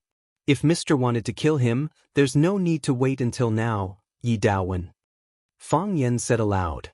Although Yi Daowen was his girlfriend's father, Fang Yen did think that Yi Daowen was the most suitable candidate to be the new Mr. If Mr. really wanted to resign from the position of Mr. Only a person of virtue and prestige could become the Mr. of Swallow Dock. Yi Daowen was originally a very virtuous elder in Swallow Dock. He was honest and righteous, so he was deeply loved and respected by the villagers. Although his talent was above average and his martial arts were slightly weak, the Yi family was developing rapidly like the sun at noon. This strong backing could make up for some of his personal shortcomings. If he took over Mr.'s mantle and became the new Mr. of Swallow Dock, not only Fang Yen, but the other people in Swallow Dock wouldn't have any objections. Yi Daowen. Mr. chewed on the name, then looked at Fang Yen happily and said, "It seems that Daowen is the most suitable candidate in line with the interests of all parties." Interests? Fang Yen frowned. "What interests of all parties?" "Mr. asked me to choose a candidate, so I said the most suitable person in my heart out of fairness. There are no interests involved in this." "Is that so?" Mr. stared at Fang Yen with sharp eyes and said, "You really don't know?" "What should I know?" Fang Yen said. Mr.'s expression eased a little and said, "It seems that they didn't discuss this matter with you." "Mr., what do you mean?" Fang Yen asked aloud. Mr. looked at Fang Yen and said, "I know that you chose Yi Daowen out of your heart, but if it's out of selfishness, who do you think is more suitable to be Swallow Dock's Mr.? "I haven't thought about it," Fang Yen said. "You might as well think about it now." Mr. looked at Fang Yen with a sense of exasperation and said, "If Daowen becomes Swallow Dock's Mr., do you think it's still possible for you and that girl from the Yi family? The gap is getting bigger and bigger. I'm afraid it will be difficult for you to catch up. But from the standpoint of Swallow Dock, I think Uncle Yi is the most suitable Mr. candidate," Fang Yen said. "I know Mr. is thinking for me from my standpoint, but I can't forget the public for selfishness. For the sake of Swallow Dock, Uncle Yi is indeed more suitable than the others. The Yi family instigated Daowen, your Fang family instigated Daowen, and even you instigated Daowen. Since all of you have chosen Daowen, I'm not willing to let Daowen take over my mantle." Mr.'s tone was light when he spoke, but Fang Yen could see that he was indeed saying these words seriously. He wasn't joking. "But?" Fang Yen asked aloud. "Because I want a more suitable candidate," Mr. said. "Who is it?" "It's you." Mr.'s eyes suddenly became bright, like a dusty gem that was wiped away, revealing its original dazzling brilliance. "Fang Yen, are you willing to take over my mantle? Are you willing to become Swallow Dock's new Mr.?" Fang Yan's mouth opened for a long time, and his pupils expanded several times. He said unhappily, "Mr., isn't this too willful?"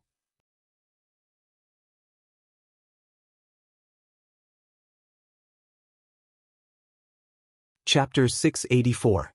Because everyone else had incited Yi Daowen, the teacher had deliberately not chosen Yi Daowen.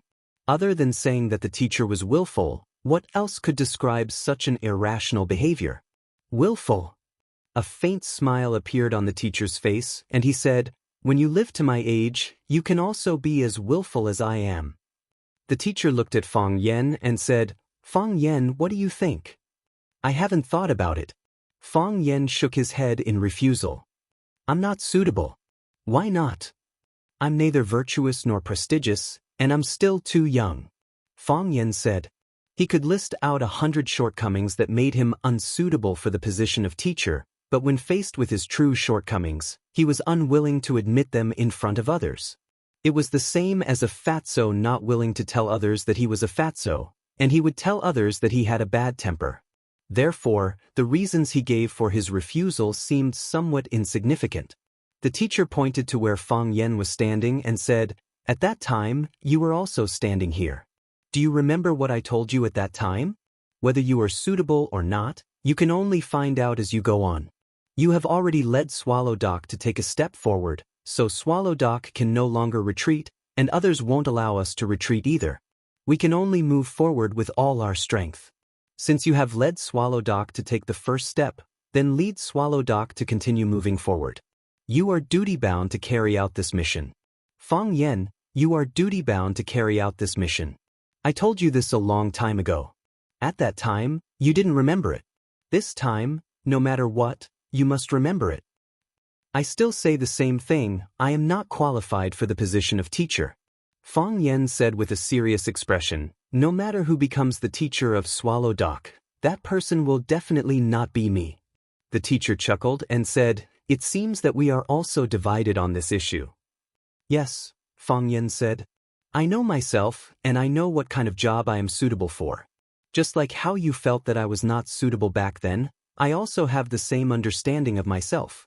We are not divided on this point." The teacher chuckled and said, "Let's talk about this later.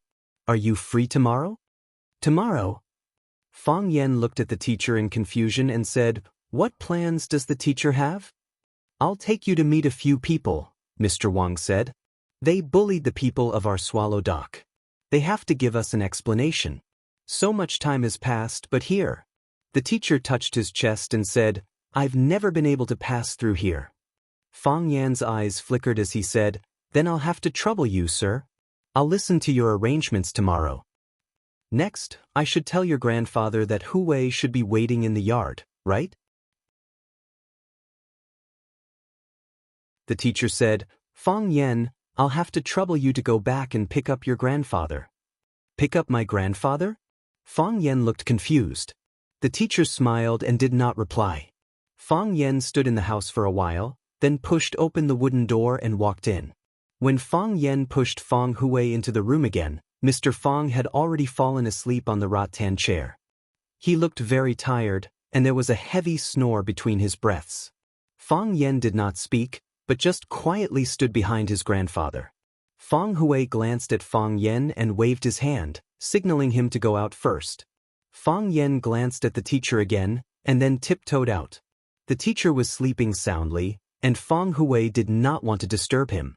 He was lying on the back of the wheelchair, eyes slightly closed, hands swinging on his thighs, and mouth lightly humming an unknown song. "It's taking Tiger Mountain by strategy," the teacher suddenly said.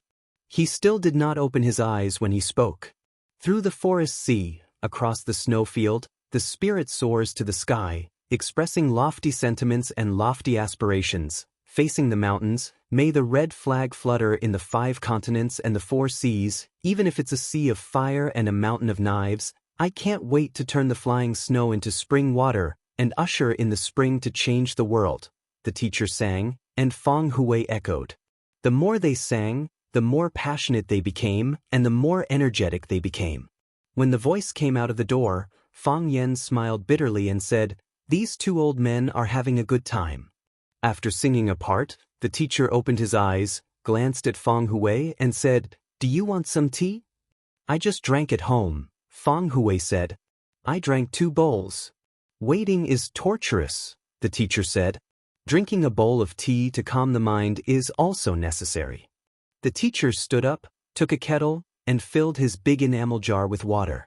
He took out a big bowl, threw a handful of big leaf tea at the bottom of the bowl, and then filled it with water, brought it in front of Fang Hui, and said, "Your legs are not flexible, let me make you a cup of tea." Fang Hui hurriedly took it and said, "Thank you, sir. This kind of thing should be done by me. I didn't expect a cripple would also take advantage of others." The teacher sat back on his recliner with the enamel jar, looked at Fang Hui and said, "You, cripple, are not simple. It's not simple, sir, Feng Hui replied without raising his head, blowing the big leaf tea on the bowl. Hui, is there a need to do this? The teacher said. Why would I need it? Feng Hui smiled silently. There are many things that I don't think are necessary, but they really happened. We don't feel good in our hearts, but since there is a problem, what we can do is to solve the problem. Sir, don't you think it makes sense? Yes, it makes sense, the teacher said. You have prepared for so long and built up your momentum for so long. Don't you want the position under my butt? Hui, in fact, as long as you say it, I will give it up. I don't care about this position, and I don't want to be a teacher. I was forced to be a teacher by my master. For this position, I put one foot in the door of the way of heaven, and then I took it back. As I get older, I think about more problems. Sometimes I would think about it. Was my choice the right one? Is this what I want? I used to think yes, that's what I want, but now I don't think so. Whether it is or not, in fact, it doesn't matter. I won't ask myself anymore. Asking itself is a kind of questioning of my own choice. Since I have made a choice, I have to stick to it to the end. This is what we should do. We thought that you would give it up, but we also thought that you wouldn't, Feng Hui said with a smile. You are a teacher. If you don't give it up, we can't influence your decision. On the way here, Feng Yan told me that you want him to be a teacher. What ability does that kid have to be valued so much by you? You know better than me what kind of person your grandson is. In front of you, I don't want to praise him again. Lest you, old man, are secretly happy in your heart and say something that you don't mean. Hui, are you determined to tie your Feng family and Yi family together? Feng Hui picked up a big bowl and took a sip of tea. He said, it's not really a tie. It's just some cooperation. I know that nothing can be hidden from you, sir. You didn't try to hide it from me, did you? Sir said with a sarcastic smile. You have been preparing for so long. Didn't you want to give me a fatal blow? Sir took out the Murderer by Xiao scroll that he took from Yi Fengxing and looked at Feng Hui. How long have you been writing this scroll? The entire Swallow Dock knew that you had written such a piece of calligraphy. Also, when Feng Yan went to the Yi family, smashed the door and broke into the ancestral hall, the Yi family was all bark and no bite. They didn't do anything to Feng Yan. Before Feng Yan returned to Swallow Dock, you had already made sufficient preparations. When Feng Yan returned to Swallow Dock, you pushed him to the teeth of the storm. When everyone was paying attention to Feng Yan, they couldn't help but think that Feng Yan came back to see Sir. When will Feng Yan meet Sir? How will Sir treat Feng Yan? You've portrayed Feng Yan as a hero who wants to avenge his father, and you've portrayed me as a hypocrite who is a hypocrite. If I still don't know your purpose, then I'm not the Sir of Swallow Dock. Some things are designed, and some things are really God's will, Feng Hui said embarrassedly. That child, Teng Wen, forced her way in. Feng Yan was worried about Teng Wen's safety, so he hurriedly ran over. He broke the door and broke into someone else's ancestral hall. The Yi family was also very angry about these things. For this matter, Dao Ling specially asked someone to bring me to his house to discuss for a while. Later, the truth was revealed. Dao Ling went to our house to apologize. I begged the Yi family to stand up and say something at the critical moment.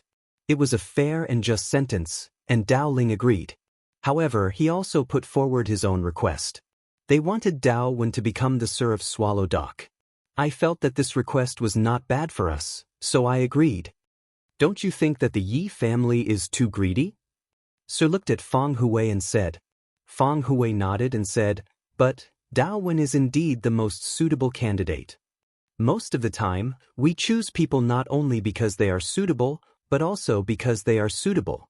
Sir said in a deep voice, if Yi Dao Wen becomes the Sir of Swallow Dock at that time, who can stop the crazy development of the Yi family?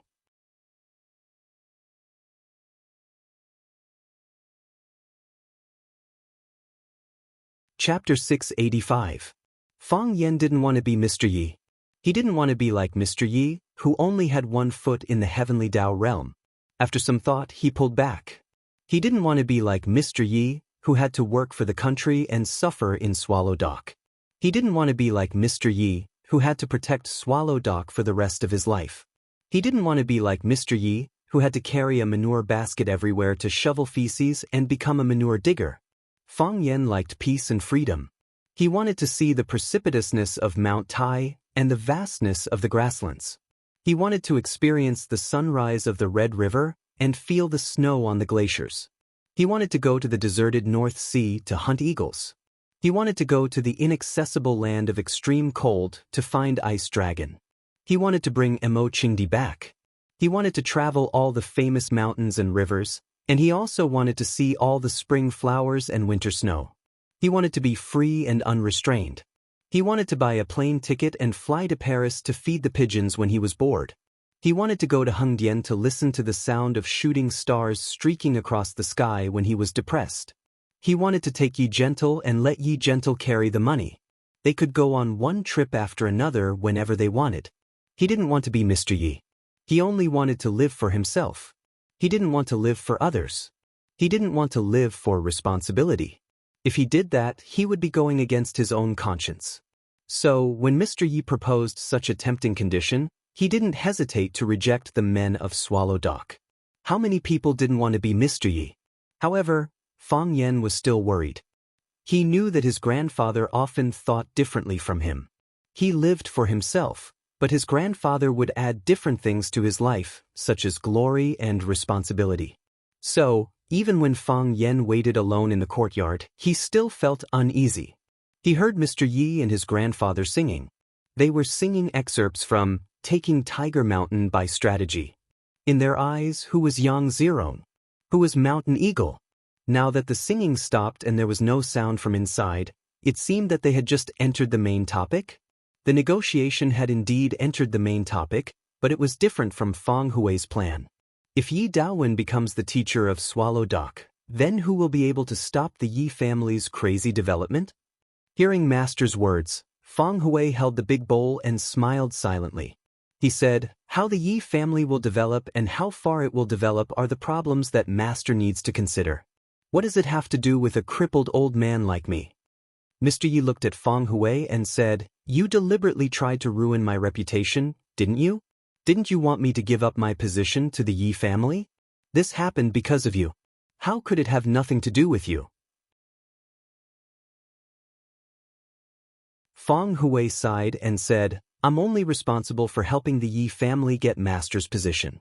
As for how the Yi family will develop in the future, I'm not in the mood to study it, nor am I able to find out." "So you're saying that you're only responsible for releasing the monsters in the cages, but you're not willing to take any responsibility for the monsters' actions after they're released? In your eyes, the Yi family is a monster?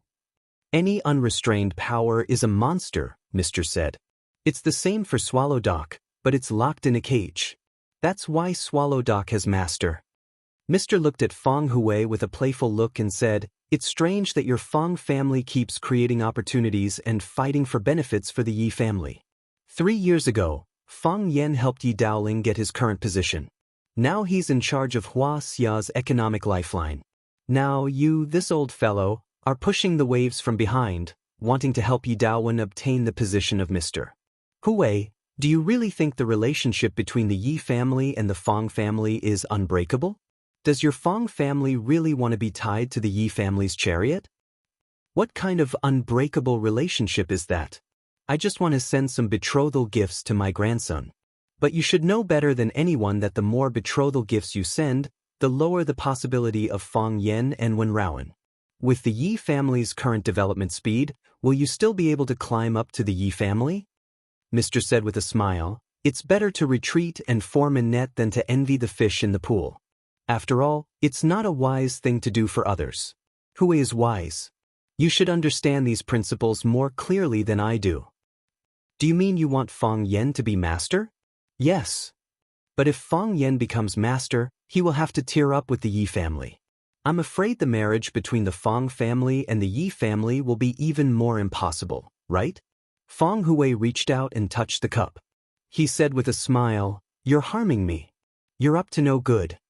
If I want to achieve what I want, I need to have enough strength. It's not hard to choose between being a bug that can only follow and respond, or to be a dragon that can contend with the Yi family, right? It's difficult. Feng Hui said with a smile, it's very difficult. Mr. looked at Feng Hui and said, then do you choose to be a worm? Or choose to be a dragon? Naturally, I choose to be a dragon. Feng Hui said, wealth comes from danger. What do you think, Mr.? Mr. smiled and said, Hui, you're too smart. What a pity. The smile on Feng Hui's face slowly disappeared. He looked at Mr. seriously and said, I know what you're feeling sorry about, but if you were me, what would you choose? I'd choose the same as you, Mr. said simply. That's why I said we're both smart people. Feng Hui said, smart people have a hard life. Mr. pointed outside with his finger and said, you've been doing these things without telling that boy? Feng Yan is smart and flexible, but he's pure in nature. The things we've done are too dirty. Even if he doesn't say anything, he'll still feel a little uncomfortable. Instead of that, it's better to get things done first. I'm lame and old. I can't help him in other aspects, but I'll help him take the blame and shield him from the dirty water. I'm good at these things. Mr. sighed softly and said, it's not easy for you. Feng Hui laughed and said, but I have a good grandson and you don't. If there was a list of the most annoying people in Swallow Fort, the Feng family's grandfather and grandson would definitely be on it. Old street, old house. Feng Yan sized up the seemingly ordinary but not simple old alley. He looked at Mr. and asked, what is this place? On both sides of the alley were courtyards with red walls and gray tiles that looked very old. Some of them still maintained the style of the previous courtyard houses. However, the doors of each courtyard were tightly shut. One couldn't see what was going on inside, let alone know what kind of people lived in the courtyard. The street was narrow, and the middle of the alley could only allow one car to pass. Larger cars couldn't pass at all. There was no flow of people on bicycles, and it was rare to even see people. It was clearly in the downtown area, and the most important center of power in Huaxia was separated by a wall. However, this alley was very quiet, and there was almost no noise. Most importantly, Feng Yan sensed the aura of experts. There were at least 4 experts lying in ambush in the places he knew. There were also some people who were even more secretive. Only after they took action would he know their exact location. Debt collectors, Mr. said expressionlessly. He reached out to knock on the door. He grabbed the copper buckle in the mouth of the Pihu beast and slapped the door. Papa. After 3 sounds, Mr. took a step back and stood at the bottom of the steps with his back straight. The wooden door was pulled open from the inside, and a tall woman appeared at the door. The woman bowed to Mr. and said, Mr., Master knows you are coming today. He has already prepared good tea and has been waiting for you for a long time. Mr. nodded and raised his foot to enter the door. Only then did the woman's gaze fall on Feng Yan's face. She said with a smile, handsome boy, we haven't seen each other for a long time. Feng Yan looked at the woman in camouflage clothes and said, Tigress, I haven't seen you for some time. The woman was the eagle herding in the sky and the tigress on the ground. Feng Yan knew that she was Jiang Junling's subordinate. The two of them had interacted before. However, he didn't expect to see her again here. Feng Yan looked at the tigress and sized up the old house in front of him. He said with a smile, Is this the general's house? The tigress also smiled. The woman's facial features were very beautiful. Because her chest was too large, she gave off a very strong feeling. However, when she smiled, there was a strange kind of sexiness. Conquering such a woman was also a good challenge for many men. You stood at the door and came to ask for a debt. I don't know where you went. What if you were sold? The tigress squinted her eyes and joked with Feng Yan. She moved her body to the side and made a gesture of invitation. That depends on whether you can sell it for a good price. Feng Yan said, if the price is right, I can also get a share of the benefits. If you want to sell it, then so be it. Big sister can't bear to sell you. The tigress said with a smile. You are a man that I rarely see that makes my heart beat. Feng Yan followed behind Mr. and walked towards the backyard of the small courtyard. The front yard wasn't big, but the backyard wasn't small. There were a lot of flowers and plants in the backyard, and there were also some fresh vegetables. There was a grape tree under the eaves of the porch. The vine of the grape tree climbed everywhere, covering half of the sky in the small courtyard. It blocked the sunlight outside, making the small courtyard look a little gloomy. Winter had arrived in Yanjing, and the weather was a little chilly. The vegetables were growing green, and the flowers were blooming beautifully. It was a comfortable and beautiful countryside. In a chives field, an old man wearing a straw hat was using a sickle to cut chives. Hearing the footsteps behind him, the old man adjusted his straw hat and looked over. He said to Mister, "You came at the right time. I'll make chives dumplings for you tonight."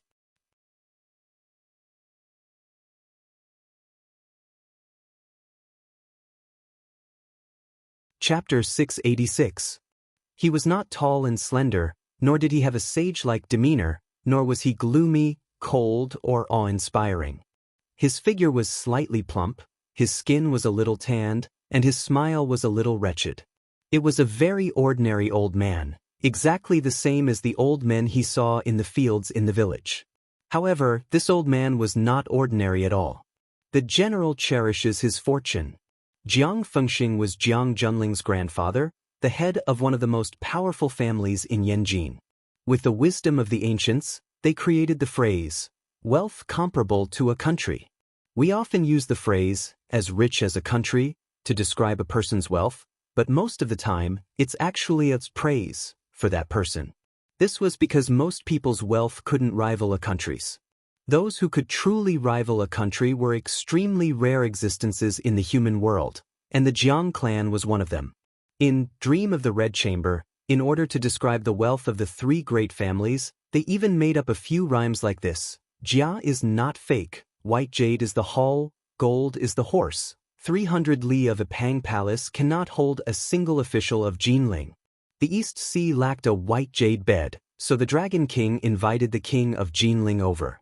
A family of generals would not use white jade as a roof and gold as a horse. They would not do such a vulgar thing. However, the wealth of the Jiang family was far beyond that of the Jia, Shi, and Wang families. No one in the outside world knew how much wealth the Jiang family had. Even the Wolf King of the Jiang clan didn't know about this, right? That's great. The teacher said with a smile, "I haven't eaten your chive dumplings for many years." That's because an esteemed guest like you doesn't easily pay a visit. Jiang Shifu chuckled. "Tell me, what's so good about guarding Swallow Dock?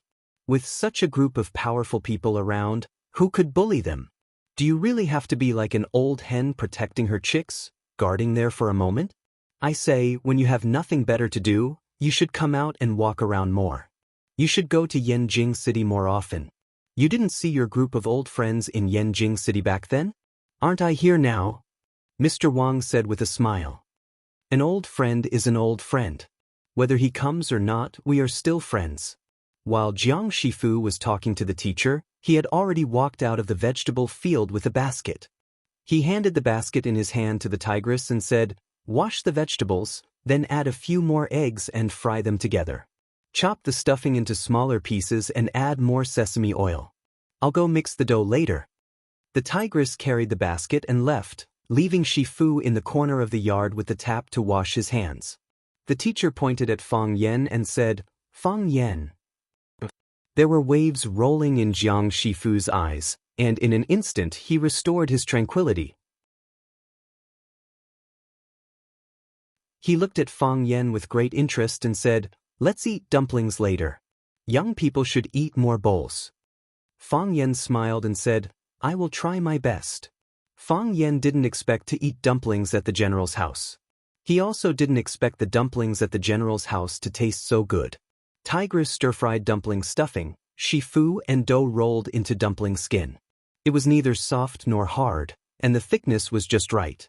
With a single bite, his mouth was filled with oil. The green flavor of the chives and the aroma of the eggs blended together perfectly. It was even more delicious than the dishes cooked by star-rated chefs.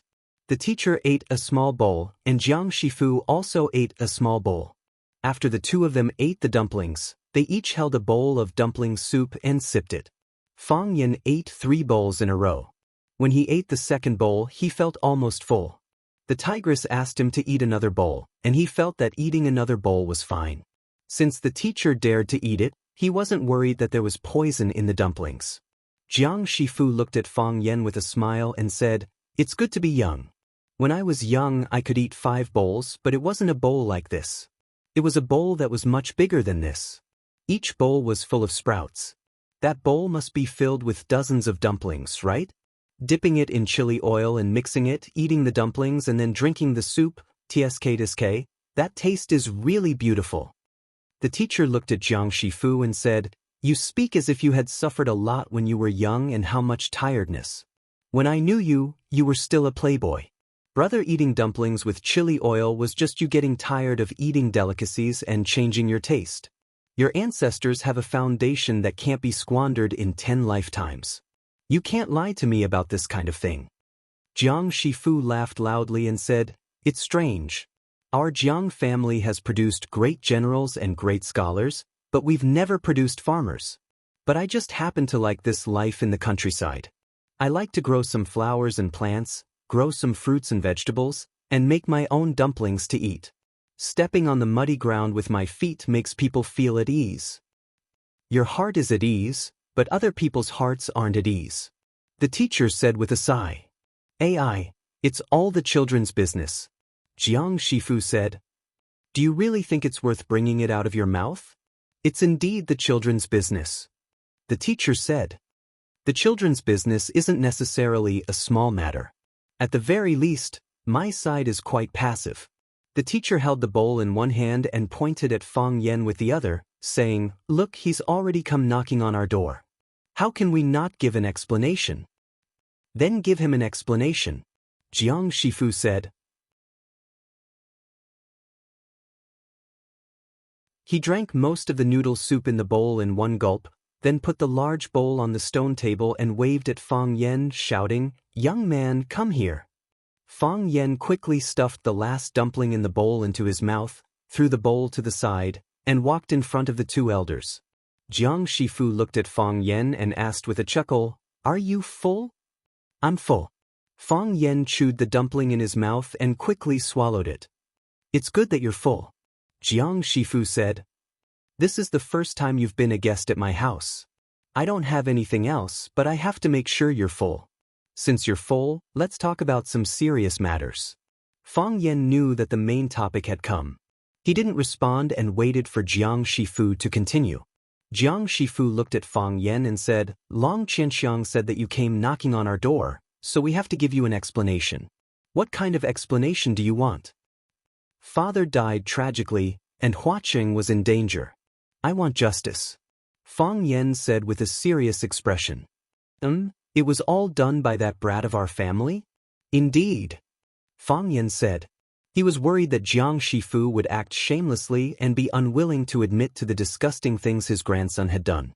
In his heart, he was willing to do anything for his family. Not to mention a small matter like lying and acting shamelessly. "I think that many people can testify to this matter. I'm not doubting your character. I've also heard a little about what that brat has done." Jiang Shifu smiled and waved his hand. "If Jiang Junling returns, he will naturally punish the Jiang family. But you also know that ever since Jiang Junling went to Huaqing, he hasn't returned. If that's the case, how should I give you an explanation? So you're saying that the Jiang family is prepared to deny it to the end?" Fang Yen said with a cold smile. He knew that the matter wouldn't be so easily resolved. Now, the Jiang family was indeed beginning to quibble. After the failure of the encirclement at the summit of One Sword Peak, Jiang Junling had indeed disappeared without a trace. Of course, his disappearance was aimed at outsiders like Fang Yen. If even the Jiang family themselves, or the Jiang family's old man, Jiang Shifu, didn't know where Jiang Junling was, then they were treating people like idiots. Was Fang Yen an idiot? Fang Yen would only eat for free. "Don't be impulsive. Don't be impulsive." Jiang Shifu saw the anger on Fang Yan's face and comforted him. "Young people are hot-tempered. I can understand your feelings, but the truth is like this. I know that if I tell you that I've never seen Jiang Junling, you absolutely won't believe me. But I really haven't seen him. I really can't drag him out and kill him. But the Jiang family cares about our reputation.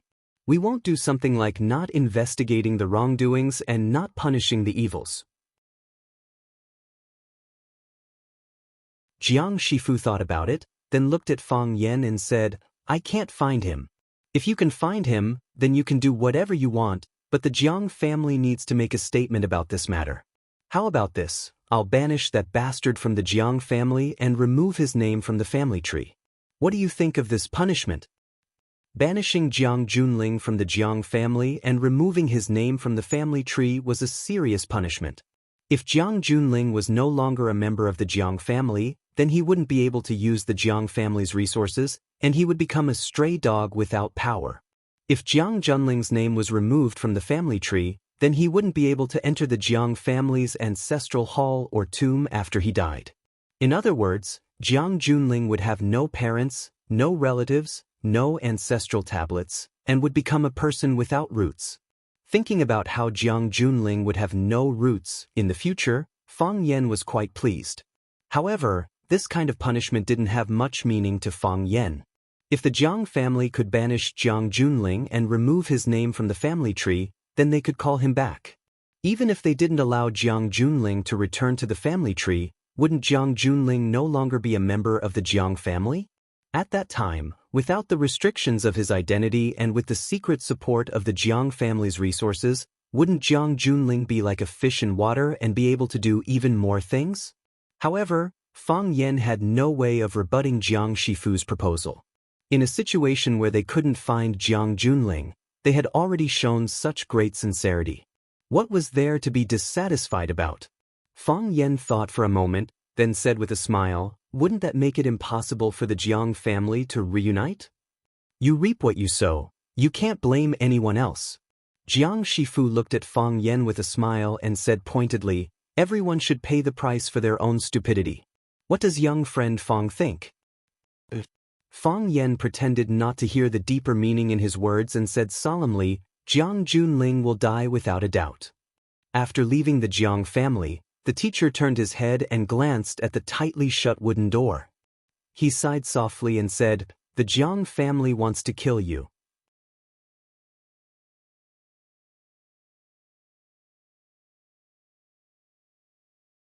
Chapter 687. To draw a dragon or to draw a tiger, it was difficult to draw its bones. One might know a person's face, but not their heart. When Fang Yan arrived at the Jiang family to denounce them, not only did he not hear any harsh words, he did not receive any trouble from anyone. Instead, he was treated with great courtesy. The Jiang family's old patriarch, Jiang Shifu, was amiable and treated him like a nephew.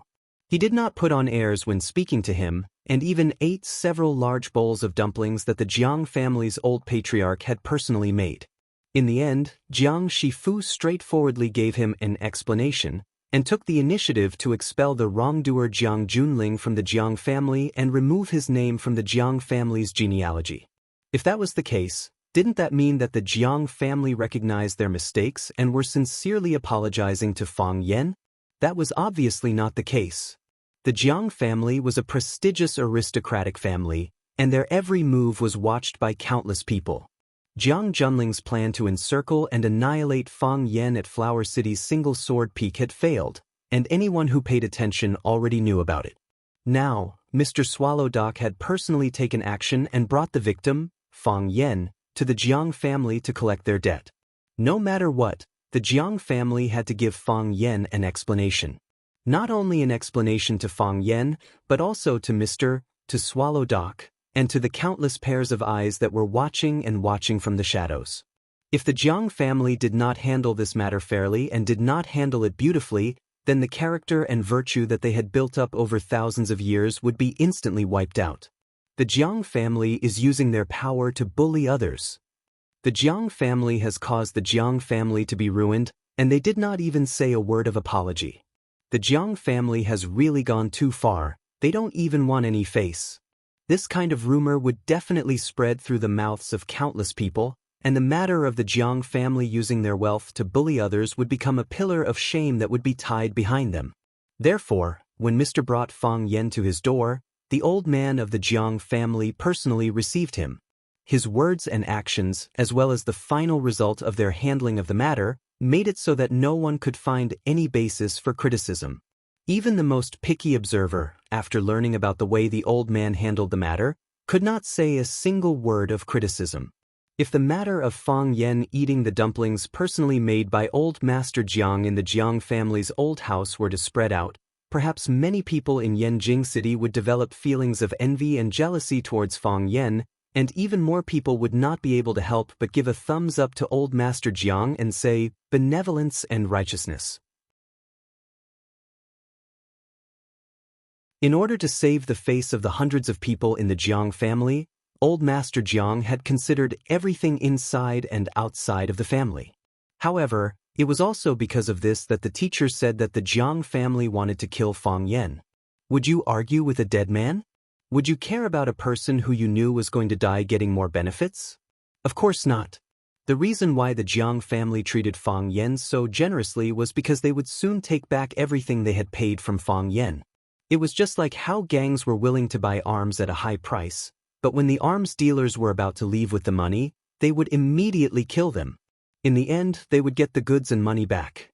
Therefore, what was so unacceptable about a higher price in the beginning of the negotiation?